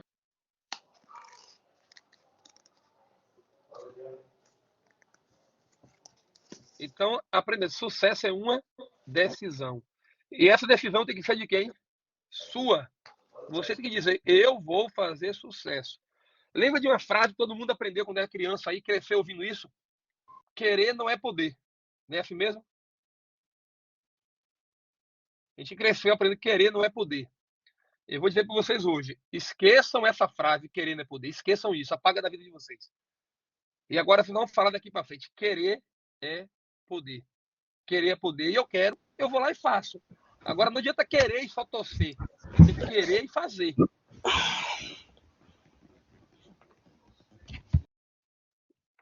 Felipe, pode passar.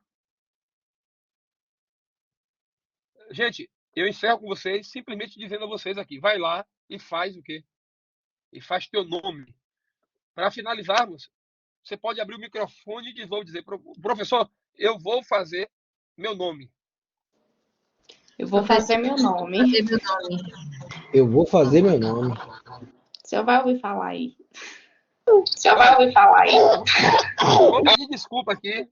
Vou pedir para todo mundo repetir novamente. Eu estou com o celular aqui gravando. Eu vou gravar todo mundo falando. Eu vou fazer meu nome. Vou falando aí. E vou postar no Instagram. Viu?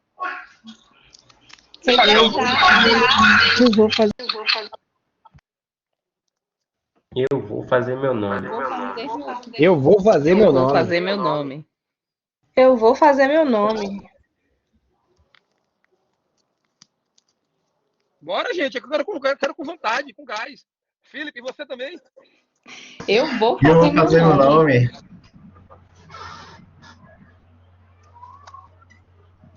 Eu vou fazer meu nome. Eu vou fazer meu nome. Eu vou fazer meu nome.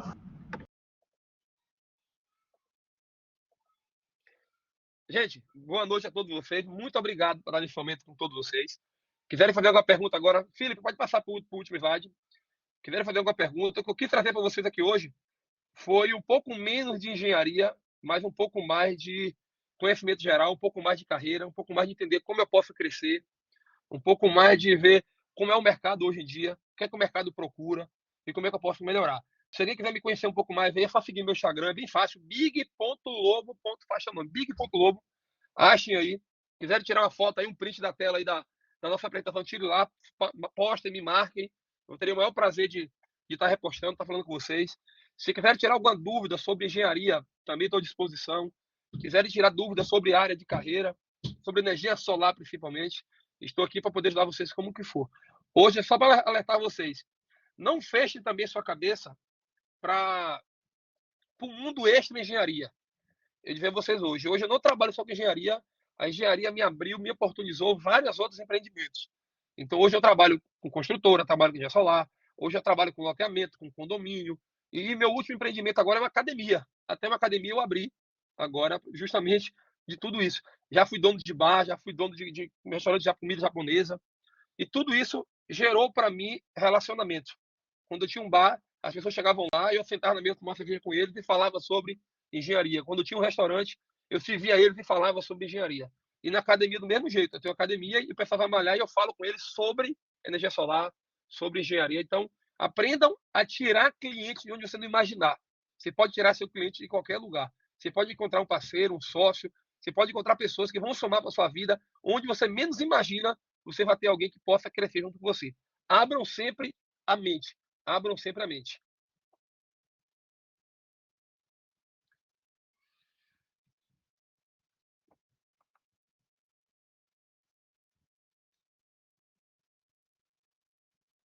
Felipe, o pessoal que quer falar alguma coisa, pode falar, pode comentar.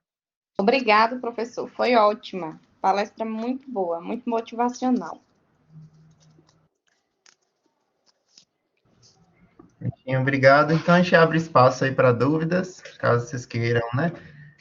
Tirar alguma dúvida, fazer algum comentário sobre a palestra. Então, deixa esse espaço aí aberto. Vocês podem ligar o microfone e interagir com o Abdenar, com o Big Lobo.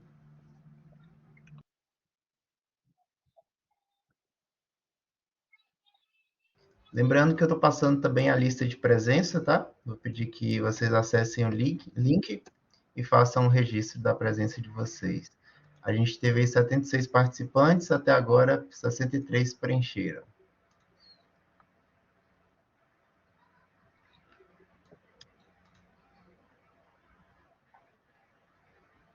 Alguém?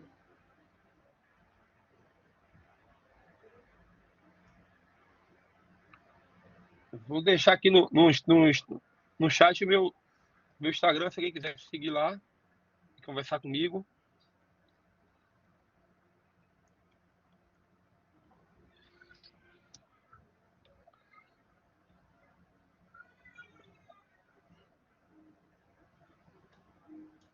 Só elogios aí no chat, agradecimentos.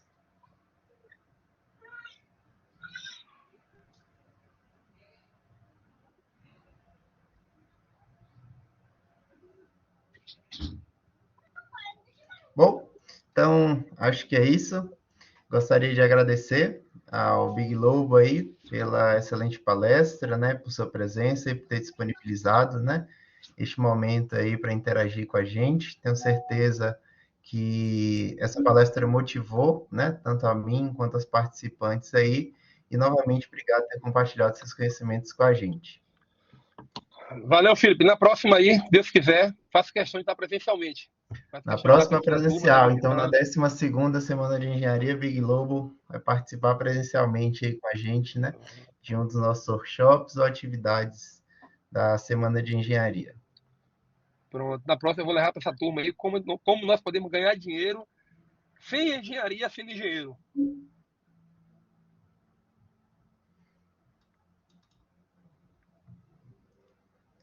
Certinho. Obrigado, Big valeu, Lobo. Gente. Valeu, uma boa noite. Bom, dando seguimento ao nosso evento, né? Nosso segundo palestrante de hoje é doutorando do Programa de Desenvolvimento e Meio Ambiente, PRODEMA UESC, possui mestrado em Ciência, Inovação e Modelagem em Materiais pela PROCIM, Universidade Estadual de Santa Catarina, atua na linha de pesquisa Síntese e Caracterização dos Materiais, com área de concentração em Ciência e Tecnologia dos Materiais, possui especialização em Docência do Ensino Superior pela Universidade Estácio de Sá, especialização em Engenharia de Estruturas pela UniFTC de Itabuna e especialização em Engenharia Diagnóstica da Construção Civil pelo Instituto Brasileiro de Educação Continuada, INBEC. Possui graduação em Engenharia Civil pela UniFTC de Itabuna, licenciatura em Matemática pela Universidade Leonardo da Vinci e licenciatura em Filosofia pela Faculdade Batista Brasileira. Atualmente é docente do Instituto Mantenedor de Ensino Superior da Bahia, Faculdade de Excelência, UNEX, no curso de Engenharia Civil e Administração. Já ministrou disciplinas como Mecânica dos Solos, Fundações de Obras de Terra, Hidráulica, Concreto Armado, Teoria das Estruturas e também Matemática aplicada a negócios. Atua como professor de colégio e curso Galileu, na disciplina de Filosofia, e é componente do núcleo docente estruturante do curso de Engenharia Civil da UNEX de Itabuna. Seja muito bem-vindo à 11ª Semana de Engenharia do Sudeste da Bahia, E com você, passo a palavra para Anderson Batista Passos. Muito obrigado. Boa noite a todos. Boa noite, professor. Seja bem-vindo. Bom, muito obrigado. É um prazer estar com vocês hoje. E quando vocês se sentirem à vontade, pode me interromper se quiser, tá? A gente vai dialogando, tá certo? Então, vamos começar. Muito bem. Então, como bem foi dito, eu me chamo Anderson Batista Passos, né, e faço parte do curso de Engenharia Civil da UNEX de Itabuna. Então, Itabuna hoje é uma cidade, né, bem situada na região Nordeste, e ela tem hoje 136.608 habitantes. E a palestra que hoje irei falar para vocês, e que nós iremos dialogar, foi baseada num artigo recém-publicado na revista Sustainability, né, cujo título é Avaliação da Reciclagem de Resíduos de Marmoraria em Matrizes Cimentícias. Então, esse artigo foi publicado no ano passado e teve a colaboração de alguns professores, Benucci, José Renato, Marcelo Tramonti, Lisandro Simão e outros professores e também pesquisadores que nos ajudaram para poder divulgar esse trabalho, para ajudar a área de engenharia civil crescer, também na parte acadêmica também, que é muito importante para nós. Essa apresentação está estruturada na seguinte forma. Eu irei fazer com vocês, abordar uma breve introdução, trazendo um pouco de visão de literatura para que vocês possam compreender a temática em questão, trazer a metodologia, como foi feito esse trabalho, até chegar nos resultados, e depois vou mostrar a vocês a conclusão que nós chegamos. Bem, começando com a introdução. Na introdução, podemos perceber que a reciclagem de resíduos é uma das questões mais discutidas no século XXI e tema de milhares de artigos acadêmicos. Então, com o crescimento populacional, seguido da urbanização e da modernização dos processos industriais, a geração de resíduos per capita no mundo está crescendo exponencialmente. Segundo a Companhia Ambiental do Estado de São Paulo, existem 3 formas de lidar com resíduos inorgânicos, que são a reutilização, a reciclagem e a eliminação em aterros. A reutilização, ela trata de reutilizar esses resíduos inorgânicos, sem levar em consideração as suas transformações físicas, químicas e biológicas em outros processos industriais. Por outro lado, a reciclagem, ela trata de usar esses resíduos inorgânicos em outros processos industriais, fazendo transformações químicas, físicas e biológicas. E também temos a eliminação em aterros. Resíduos também são eliminados em aterros, que é a situação mais fácil, devido a questões financeiras e também de facilidades. E lembrando que aterros são lugares onde são depositados, né, terras ou internet durante alguns períodos para cobrir ali o lixo, né? Bem, partindo daí, os países que mais extraem e processam rochas ornamentais, segundo dados de Abirochas e Montanha em 2018, China, Índia, Turquia, Irã e também o Brasil. Sendo que o nosso Brasil ele produz cerca de 8 milhões de toneladas de resíduos, o que corresponde a 5,4% do total mundial. Agora, indo para a revisão de literatura, podemos então agora entender o que são as rochas. As rochas, elas são materiais sólidos constituídos de diferentes minerais. E esses minerais, eles possuem diferentes formas geométricas e diferentes tamanhos de partículas. Essas rochas, por sua vez, elas são classificadas de acordo com 3 classificações. Temos as rochas ígneas ou magmáticas, que são aquelas rochas que são resultantes da formação e solidificação do magma. Temos as rochas sedimentares, que são rochas que são resultantes de sedimentos de outra rocha já pré-existente. E temos também as rochas metamórficas, que, como o próprio nome já diz, são rochas que resultam da transformação de outra rocha pré-existente, sendo potencializada, por sua vez, por transformações também na temperatura e também de pressão. E aí chegamos às nossas rochas ornamentais, que são comercializadas nas armorarias, que faz parte da nossa área de estudo. Então, veja que as mais comercializadas são os mármores e os granitos. Os mármores, quais são suas características? Os mármores, eles provêm de rochas carbonáticas, por sua vez, de rochas sedimentares ou também metamórficas. Os mármores têm como minerais principais a calcita, que é fonte de carbonato de cálcio, e também a dolomita, que é fonte de carbonato de cálcio e também de magnésio. O mármore também, ele possui algumas características peculiares, como é um material muito mole, não muito mole, mas um material que é mole, possui baixa resistência ao risco, ou seja, fácil de ser riscado, e possui alta porosidade. Pelo fato do mármore possuir alta porosidade, o mármore ele é muito fácil de entrar reagentes químicos que podem deteriorar o material, e a água também, por sua vez, pode apodrecer também esse material. Por isso que o mármore não é indicado em pisos, que podem entrar em contato com a água, e também revestimentos externos, que podem ser molhados com a chuva. Por outro lado, temos aqui também os granitos. Os granitos, por sua vez, eles são formados pelas rochas silicáticas de gerações ígneas, e eles possuem como principais minerais os quartzos em seus despatos e também os plagioclásio. E, como suas características, ela difere um pouco do mármore. Os granitos, ele é um material de alta dureza, ele tem baixa porosidade, baixa absorção de água e tem alto brilho no polimento. Por isso, ele é indicado para pisos, também revestimentos externos, já que ele tem a porosidade pequena, né, inferior ao mármore, que é um pouco difícil da água penetrar. Bem, agora, no que diz respeito ao processamento dessas rochas, temos aí a lavra, o beneficiamento, né, e também a marmoraria. A lavra se refere ao processo que o material é extraído da natureza, em formato de blocos, né, e então é levado para uma empresa onde esse material ele é beneficiado. Quando fala beneficiado, quer dizer que ele é... Falar que nós não tentou é foda, pô. A bola que eu tive condições de tocar, rolei pra Rafa, a bola infelizmente não entrou. Fazer o quê, porra? Acho que tem algum áudio ligado aí, pessoal. Tá quase. O bicho aqui deu uma pancada no... Então, quando fala que ele é beneficiado, quer dizer que ele é cortado e ele é lixado. E depois ele é levado aos fornecedores, que são as marmorarias, onde também ele é cortado, onde ele é lixado, onde ele é polido, mas lá é transformado em objetos, em materiais de revestimento, e levados também para os consumidores finais para serem, então, comercializados. Bem, nessa figura aqui, eu trago para vocês, né, ver como é que é o processo dos mármores, ou melhor dizendo, dos mármores bonitos nas marmorarias. Aqui nessa figura, nós podemos perceber na figura A o processo de corte, onde o resíduo é gerado, passando aí pela canaleta, e a parte da figura B, que se refere à parte de polimento, onde o resíduo aí ele é polido para ficar mais lustroso, né? Na figura 3, mostra o resíduo sendo gerado a partir desses mármores e granitos. Então, veja que esses resíduos, né, sobra muita parte deles, e eles ficam geralmente depositados, né, nos galpões, durante muito tempo. E algumas empresas, contratam empresas terceirizadas, onde pegam esses resíduos e colocam e transformam eles em outros tipos de materiais.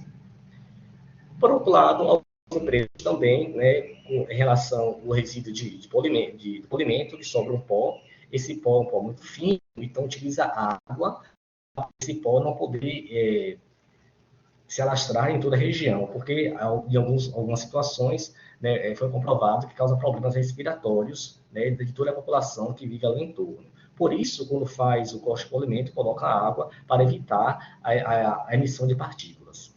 E então, algumas empresas, com isso, também armazenam, como ilustra a figura A, esses resíduos, né, em forma de tanques. Esse tanque, por exemplo, em uma marmoraria, ele tem 7 metros de profundidade, então bastante lama. Só que outras empresas não têm esse cuidado, né, de colocar essas lamas em tanques, jogam diretamente no meio ambiente, em valas, como ilustra a figura B, como vocês podem ver, né, em valas, mas também jogam em rios ou então na própria rua, e ali fica muito exposto ao meio ambiente. Bem, diante dessa situação, né, nos causou o seguinte questionamento: ué, tanto resíduo gerado, mas será que há potencial de utilizar esses resíduos? E quais seriam esses desafios? Será que há viabilidade de utilizar esses resíduos na produção de materiais cimentícios? Então, foi com esse questionamento de querer reaproveitar esse resíduo e evitar problemas ambientais que aí nós, então, né, recorremos à literatura e onde descobrimos alguns autores que já trabalharam antes de nós com esses materiais. Temos aí Hanna, temos aí Vardan, temos aí Omar, temos aí Kodabakshian.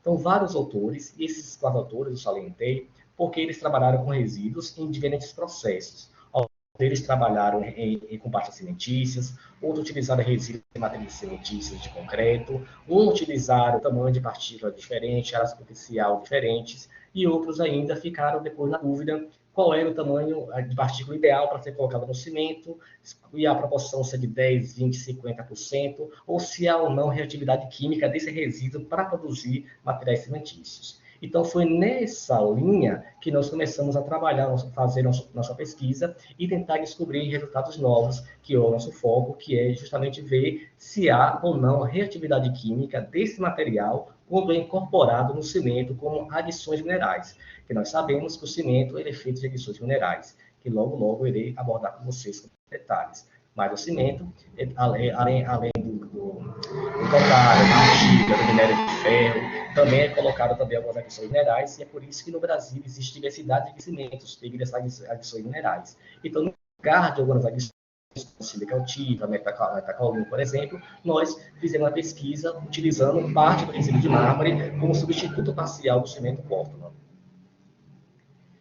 E aí, então, o nosso objetivo justamente é avaliar se há interação física, interação química, ou se há as duas interações desse resíduo de marmoraria com as partes de cimento Portland. E aí, seguimos para a nossa metodologia. Então, qual foram os passos que nós utilizamos para tentar comprovar se há ou não reatividade química?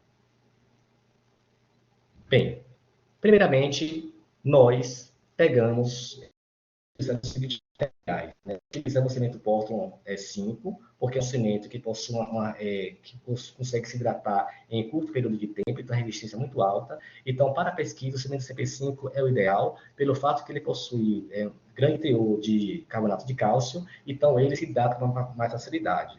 E como comparativos, utilizamos aí o quartzo, o carbonato de cálcio, usamos também o resíduo de um resíduo desaglomerado, ou seja, o resíduo não moído, com porcentagem de 10% e 20%, e também utilizamos o resíduo. Como você vê, o resíduo ele foi coletado em uma marmoraria da cidade de Itabuna, então você vê como foi gerado o resíduo aí, sendo polido. Depois, você vê o resíduo como foi gerado aí no tanque, onde tem essa vala, onde ele escorre aí, parte do resíduo fica aí, o resíduo, né, de corte do polimento vai escoando até aquele tanque que eu mostrei para vocês anteriormente. E aí está o tanque onde o resíduo é colocado, e aqui está o resíduo sendo coletado para ser levado ao laboratório para fazer as devidas análises. Então, no laboratório, esse resíduo foi levado para uma estufa. Ele foi colocado na estufa durante um período de 24 horas e ficou lá a 110 graus Celsius. Depois que ele foi tirado dessa estufa, ele foi levado para o moinho planetário. O moinho planetário sem bolas é um material que vai desaglomerar aquele resíduo, porque quando ele endurece, ele fica como se fosse uma pelota, como se fosse uma bola de sorvete. E então coloca ele nesse moinho para poder desaglomerar todo este resíduo.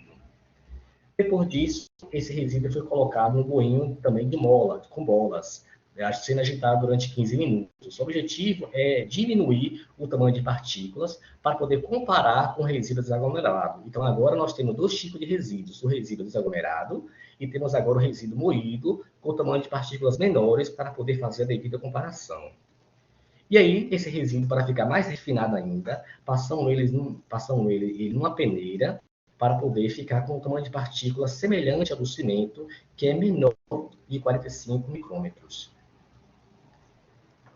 Continuando a metodologia, depois nós pegamos esse resíduo e colocamos ele ainda em pó, né, no analisador de difração raio laser, para poder detectar quais são os tamanhos de partículas e em que concentração e quantas partículas tem nesse material. Depois fizemos um teste de densidade por piridometria de gás hélio, onde esse material é colocado nesse aparelho, é injetado ar, as partículas batem na parede do aparelho e consegue detectar qual é a densidade desse resíduo. Depois medimos a área superficial desse resíduo através do analisador de área superficial. Aí conseguimos medir qual é a área, o tamanho da área dessa partícula, para ver se ela é ideal ou não para servir de ponto de nucleação, para surgir outros produtos de hidratação no cimento. Seguindo da metodologia, né, também fazemos a dilatometria óptica, colocamos esse pó nesse aparelho a 1.200 graus Celsius para conhecer uma taxa de aquecimento de 10 graus Celsius, para conhecer o fluxo de hidratação desse material, se é ou não comparável com o cimento. E também a termogravimetria. Depois disso, para poder conhecer quais são os compostos químicos presentes nesse resíduo, nós fizemos a espectrometria de fluorescência de raio-x.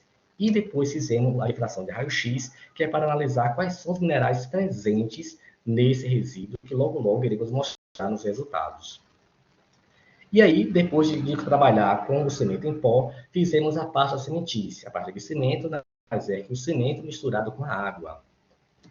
E aí, então, nós fizemos o teste de abatimento do SLAMP para conhecer como está sendo a fluidez desse material comparado com quartzo, carbonato de cálcio ou a mistura deles.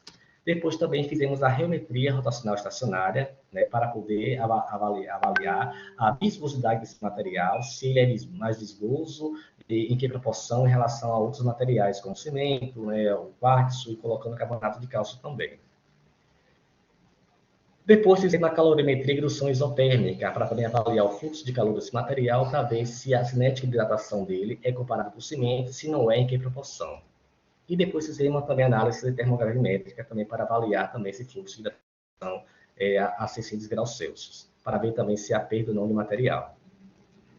Bem, e no final fizemos a resistência de compressão, quando o concreto atingiu o seu estado de cura, fizemos corpo de provas, né, com 5 amostras com cada composição, onde então depois rompemos esses corpos, tivemos alguns resultados, para ver se colocando esse resíduo no cimento em proporções diferentes, tem igual ou baixa ou maior resistência à compressão para ser viabilizado nas construções civis. E aí, partimos então para os resultados e as discussões desses resultados. Vamos lá. Bem, como vocês podem ver, aqui eu mostro nesse slide as características física e química desse resíduo. Vocês percebem na figura A que aqui está o resíduo como gerado, ainda úmido, com cerca de teor de 20% de umidade, em formato de pelota. Na figura 2, que é a letra B, nós percebemos que esse resíduo já passou pela estufa, onde ele está seco, não está desaglomerado, ele está inaglomerado. E na letra C, veja que ele está em processo de desaglomeração. Isso quer dizer que para esse resíduo ser admitido com adições minerais no cimento, é preciso que ele passe pelo processo de secagem e aglomeração. E também, se eu quero avaliar a reatividade química desse material, é preciso que ele passe por um processo de moagem para eu poder provar se há ou não reatividade química desse resíduo com o cimento. E aqui, apresento para vocês uma tabela, onde ela faz uma comparação entre as características químicas e físicas entre o cimento e o resíduo de marmoraria. Vejam só. Ao analisar o cimento e o resíduo, percebemos que o nosso resíduo ele possui mais óxido de silício e óxido de alumínio. Já o cimento ele é mais rico em óxido de cálcio e óxido de silício. E, por sua vez, o nosso resíduo ele tem mais perda ao fogo do que o cimento. Por que tem mais perda ao fogo? Porque o nosso carbonato de cálcio, em formato de dolomita, evaporou, né, com mais facilidade do que o que está presente no cimento em forma de óxido de cálcio. Essas foram as propriedades químicas que nós avaliamos. Agora, no que diz respeito às propriedades físicas, nós avaliamos a densidade do nosso material com cimento, onde percebemos que o cimento ele possui uma densidade maior do que o resíduo. O cimento possui a densidade de 3,1 gramas por centímetro cúbicos, enquanto o resíduo, tanto desaglomerado como moído, possui a densidade de 2,8 gramas por centímetro cúbicos. Já em relação à área superficial, o cimento ele possui uma área superficial maior. Isso quer dizer, então, que o cimento ele é mais reativo do que o resíduo. Por quê? Ele possui uma área superficial de 5,7 metros quadrados por gramas e o nosso resíduo desaglomerado possui 2,7. Entretanto, quando a gente moeu esse resíduo, a nossa área superficial aumentou de 2,7 para 4,5 metros quadrados por gramas. Bem, e aí fizemos também, como resultado da difração de raio-x, nós observamos que apareceram alguns minerais. Dentre eles, aqui apareceram a moscovita, a autoclase, o quartzo e a dolomita. Então, a dolomita aqui aparece pouco. A dolomita ela é fonte de carbonato de cálcio. Ela aparece muito pouco aqui, por isso que ela é considerada como secundária, ou seja, tem presença muito pouca no nosso resíduo. Bem, nesse gráfico aqui, eu trago para vocês aqui o resultado da distribuição de tamanho de partículas da lama seca, desaglomerada, moída e comparado com areia e carbonato de cálcio. Vamos focar agora na figura A. Na figura A, nós fazemos uma comparação na esquerda com resíduo desaglomerado e resíduo moído. Então, veja que os tamanhos de partículas, vamos receber D10, D50, D90, são tamanhos de partículas, né, menor, médio e maior. Comparando os dois resíduos, nós percebemos que quando a gente molha o resíduo, é claro que o tamanho de partícula vai diminuir bastante. Então, se você comparar o desaglomerado com o moído, nós percebemos que as partículas, quando elas são moídas, vão diminuir, né, significativamente. Agora, olhando a figura B, nós estamos comparando o resíduo desaglomerado e o quartzo. Então, ao comparar as partículas do quartzo e as partículas do cimento desaglomerado, percebemos que o tamanho de partícula é parecido. Isso quer dizer o quê? Que o quartzo, nesse tamanho de partícula, ele é apenas inerte, ele não tem reatividade química. Ele vai servir apenas como preenchedor de poros e não vai ter reação nenhuma com o cimento. Então, se eu coloco o resíduo com esse tamanho de partícula semelhante ao quartzo, isso quer dizer que o cimento nesse estado não é reativo no resíduo. Ele vai ser apenas um fator de preenchedor de poros. Apenas isso, sem nenhuma reatividade química. Entretanto, quando eu comparo no resíduo moído com o carbonato de cálcio, sabendo que o carbonato de cálcio ele é muito reativo, porque o carbonato de cálcio ele vai reagir com aluminato tricálcico para formar carboluminatos. Isso vai fazer com que forma hidróxido de cálcio e vai refazer um que tem reatividade química muito rápida. Então, veja que quando eu comparo esse carbonato de cálcio com o resíduo moído, percebam aí que, quando mostra as duas setinhas azuis, o tamanho de partícula entre os dois é semelhante. Isso quer dizer o quê? Se nesse tamanho de partícula o carbonato de cálcio é reativo, o meu também resíduo também, nesse tamanho de partícula, ele pode também ser reativo. Então, foi nessas hipóteses que nós conseguimos, pouco a pouco, delinear nossa pesquisa. Continuando, na figura 9, nós observamos agora aqui em relação às partes cimentícias. Então, a figura 9 ela vai mostrar os resultados geológicos obtidos por geometria rotacional estacionária. O que o resultado nos indicam? Quer nos mostrar atenção ao escoamento. A atenção do escoamento quer dizer o quê? A viscosidade desse material, ou seja, a resistência que ele tem ao ser escoado. Onde eu coloquei a seta preta, está aqui a viscosidade do cimento.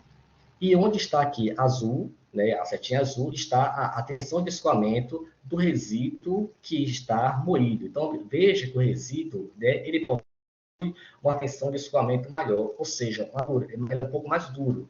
Que sentido? Ou seja, ele tem uma resistência ao escoamento maior do que o cimento.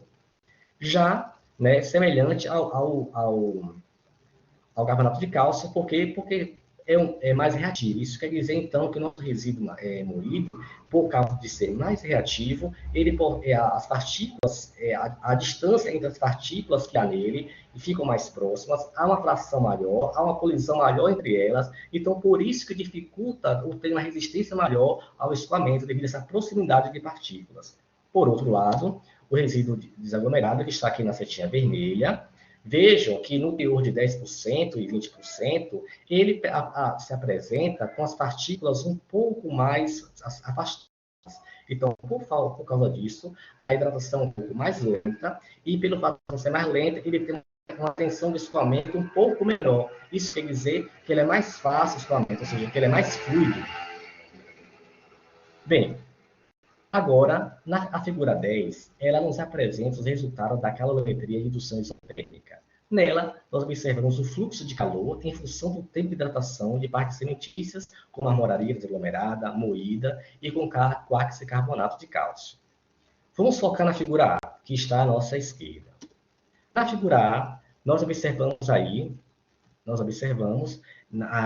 essa linha preta, que é a nossa referência, que é o cimento.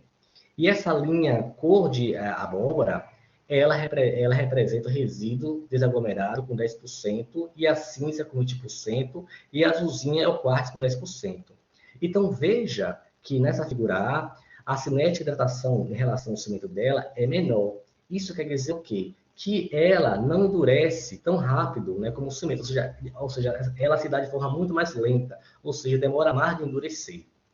Porém, na figura B, temos aí a linha preta, que é o de referência, e a linha azul, que é o resíduo moído, 10%. Então, veja que está quase pareado com a linha preta.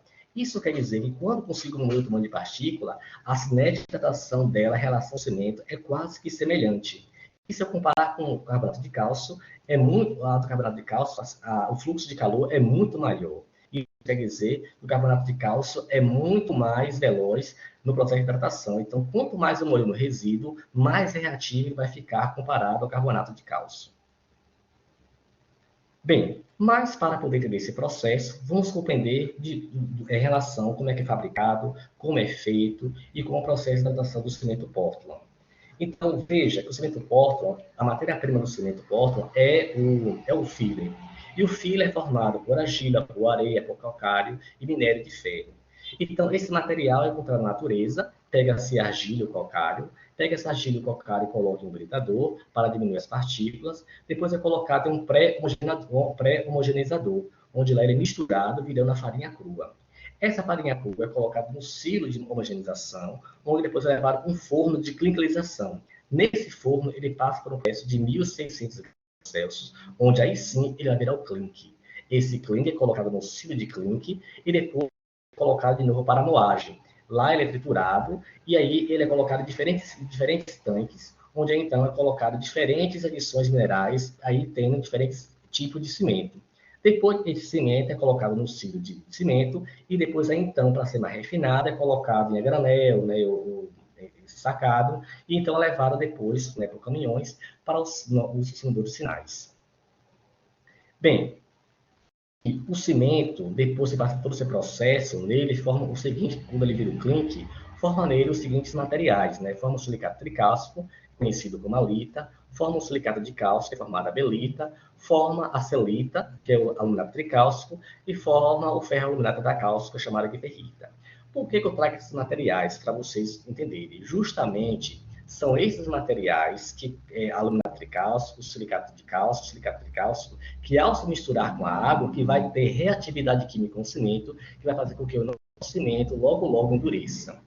Porque eles vão reagir, algum deles vai reagir de forma instantânea com o aluminato de cálcio, por isso se coloca gesso no cimento para desacelerar o tempo de pega, porque se no cimento não tiver gesso, tiver só aluminato tricálcico, vai endurecer, está em contato com a água de forma quase instantânea. Então, para que isso não aconteça, então coloca a gipsita, que é o gesso, para desacelerar o tempo de pega.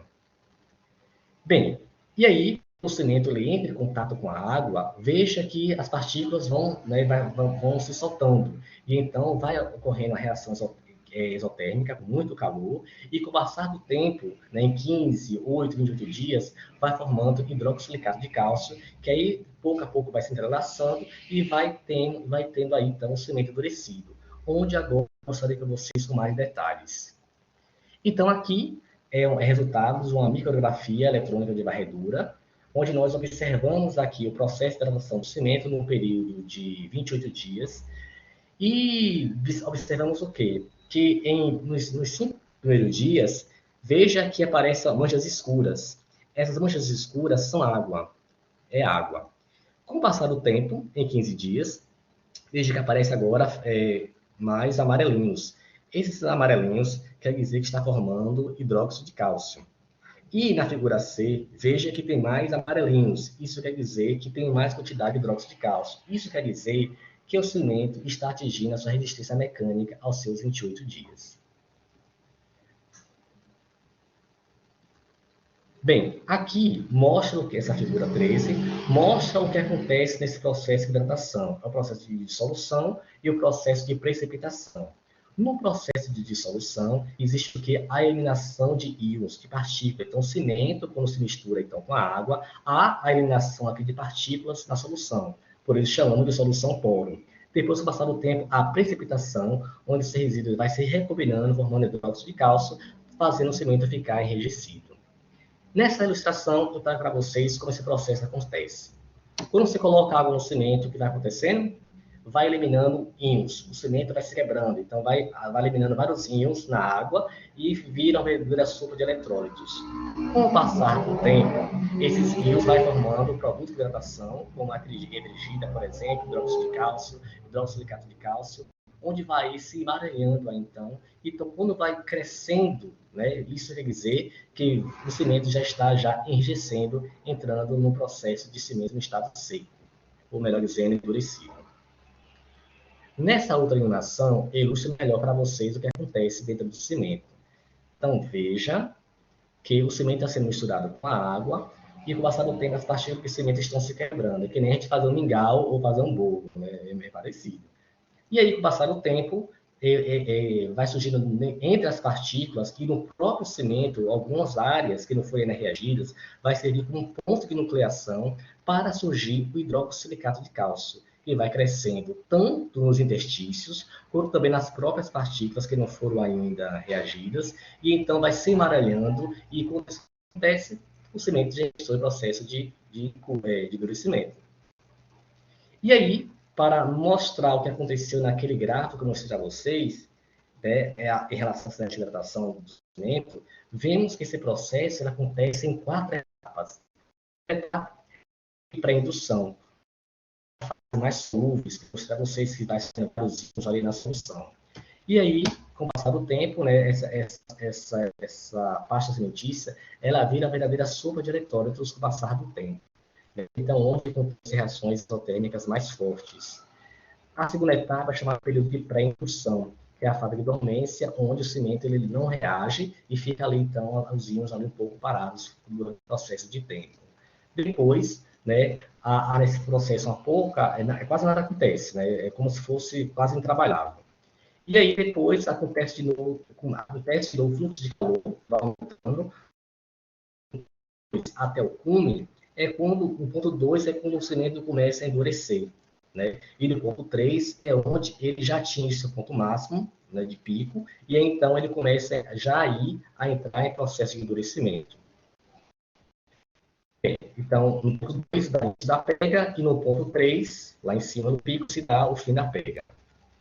Bem, nesse gráfico aqui agora, eu trago aqui o resultado da resistência de pressão mecânica, utilizando os resíduos desaglomerados no teor de 10%, comparando esse resíduo com o referência, que é o cimento, CP5 puro, o carbonato de cálcio, o quartzo, durante um período de 3, 7 e 28 dias.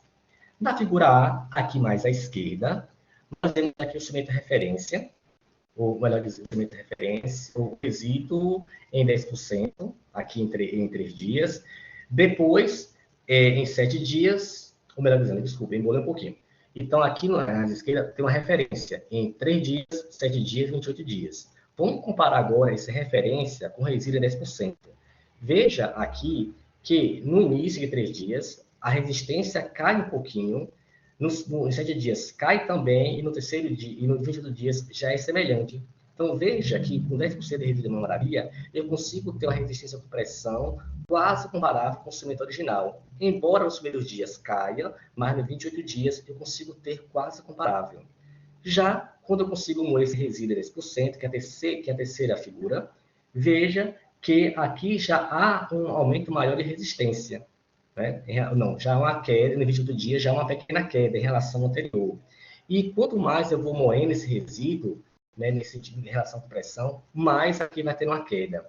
E quando eu comparo o resíduo desaglomerado com o quartzo, vejo que é semelhante. E quando eu comparo o fluido com o carbonato de cálcio, em relação à resistência à compressão, vejo que os resultados também são quase que parecidos. Agora, temos aqui agora uma linha vermelha. Essa linha vermelha representa a resistência à compressão do cimento, CP5, que é em torno de 54, 55, por aí. Então, veja que a barra cinza representa o aglomerado e a barra azulzinha representa o cimento moído, o resíduo moído. Então, veja, comparando isso com a linhazinha vermelha. Observe que com 5%, o resíduo aglomerado, a resistência é baixa, mas o moído, a resistência é um pouco maior do que o cimento convencional. Já quando eu utilizo 10%, o resíduo aglomerado continua caindo, e o resíduo moído também vai cair um pouco. E quando eu coloco 20%, vai cair mais ainda, 30% vai cair mais ainda, mostrando o quê? Que o teor ideal de resíduo para colocar no cimento é o moído, e esse teor mais indicado é o de 10%, aí sim ele vira um material alternativo, como se fosse uma adição mineral, para ser colocado, então, no cimento. E partimos para as nossas conclusões. Depois de todo esse trabalho, né, quais são as conclusões que nós conseguimos obter? Primeiro, a viabilidade. Foi comprovado que é viável utilizar resíduos de marmoraria na produção de materiais cimentícios na concentração de 10%. Foi comprovado também que o teor de resíduo indicado é de 10% e o moído é o ideal, né? Foi também comprovado que isso ajuda na sustentabilidade, ou seja, reduz o consumo de cimento, porque sabe que o cimento, ele, quando é produzido, por ter dióxido de carbono, carbonato de cálcio, ele elimina dióxido de carbono na atmosfera, e isso gera poluição ao meio ambiente, ao nosso ar. E também para diminuir o uso intensivo de fontes não renováveis. Também foi comprovado, através da pesquisa, que há sim reatividade química do resíduo de marmoraria com cimento, sobretudo quando ele é moído, quando diminui o tamanho de partículas dele.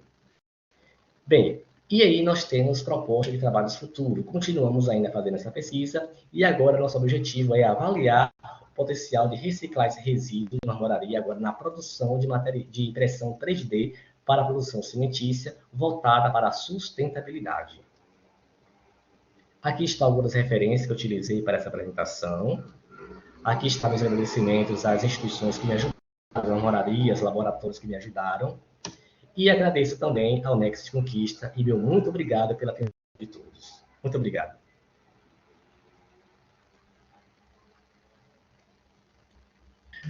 Boa noite, professor.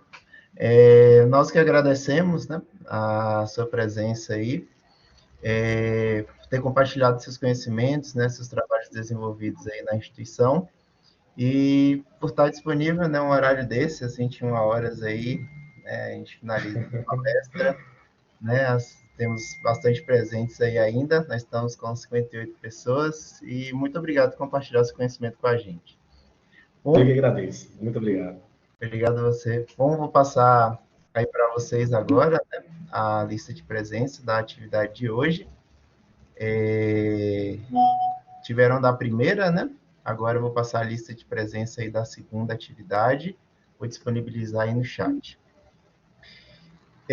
Lembrando também, né, que aos que preencheram a lista de presença, os certificados eles serão enviados para os e-mails cadastrados nas listas de presença. E em torno de 3 meses vocês já recebem esse certificado, que é o tempo, né, que a gente finaliza o projeto, a atividade e gera os relatórios.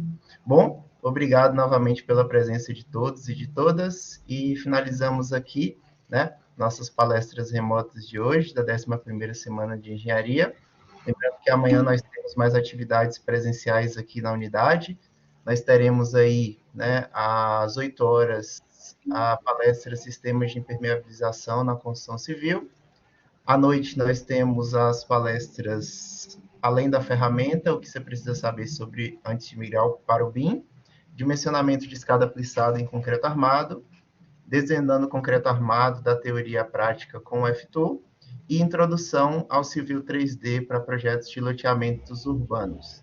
E no sábado, né, dia 11, nós teremos 3 atividades práticas, né? A primeira, a visita técnica a Premoquil, pré-moldados, às 9 horas, e às 14 horas, o concurso das pontes UNEX, onde vai acontecer o rompimento, né, das pontes construídas pelos alunos durante a semana de engenharia, e a exposição de maquetes físicas residenciais também na unidade, né?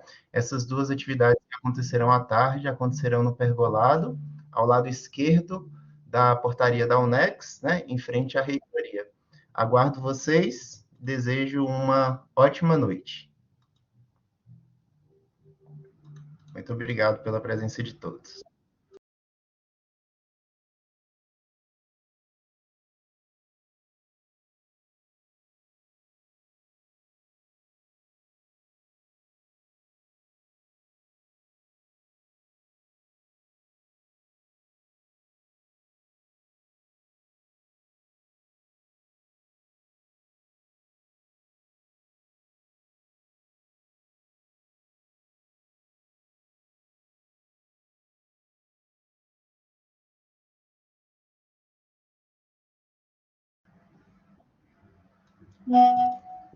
Vitória.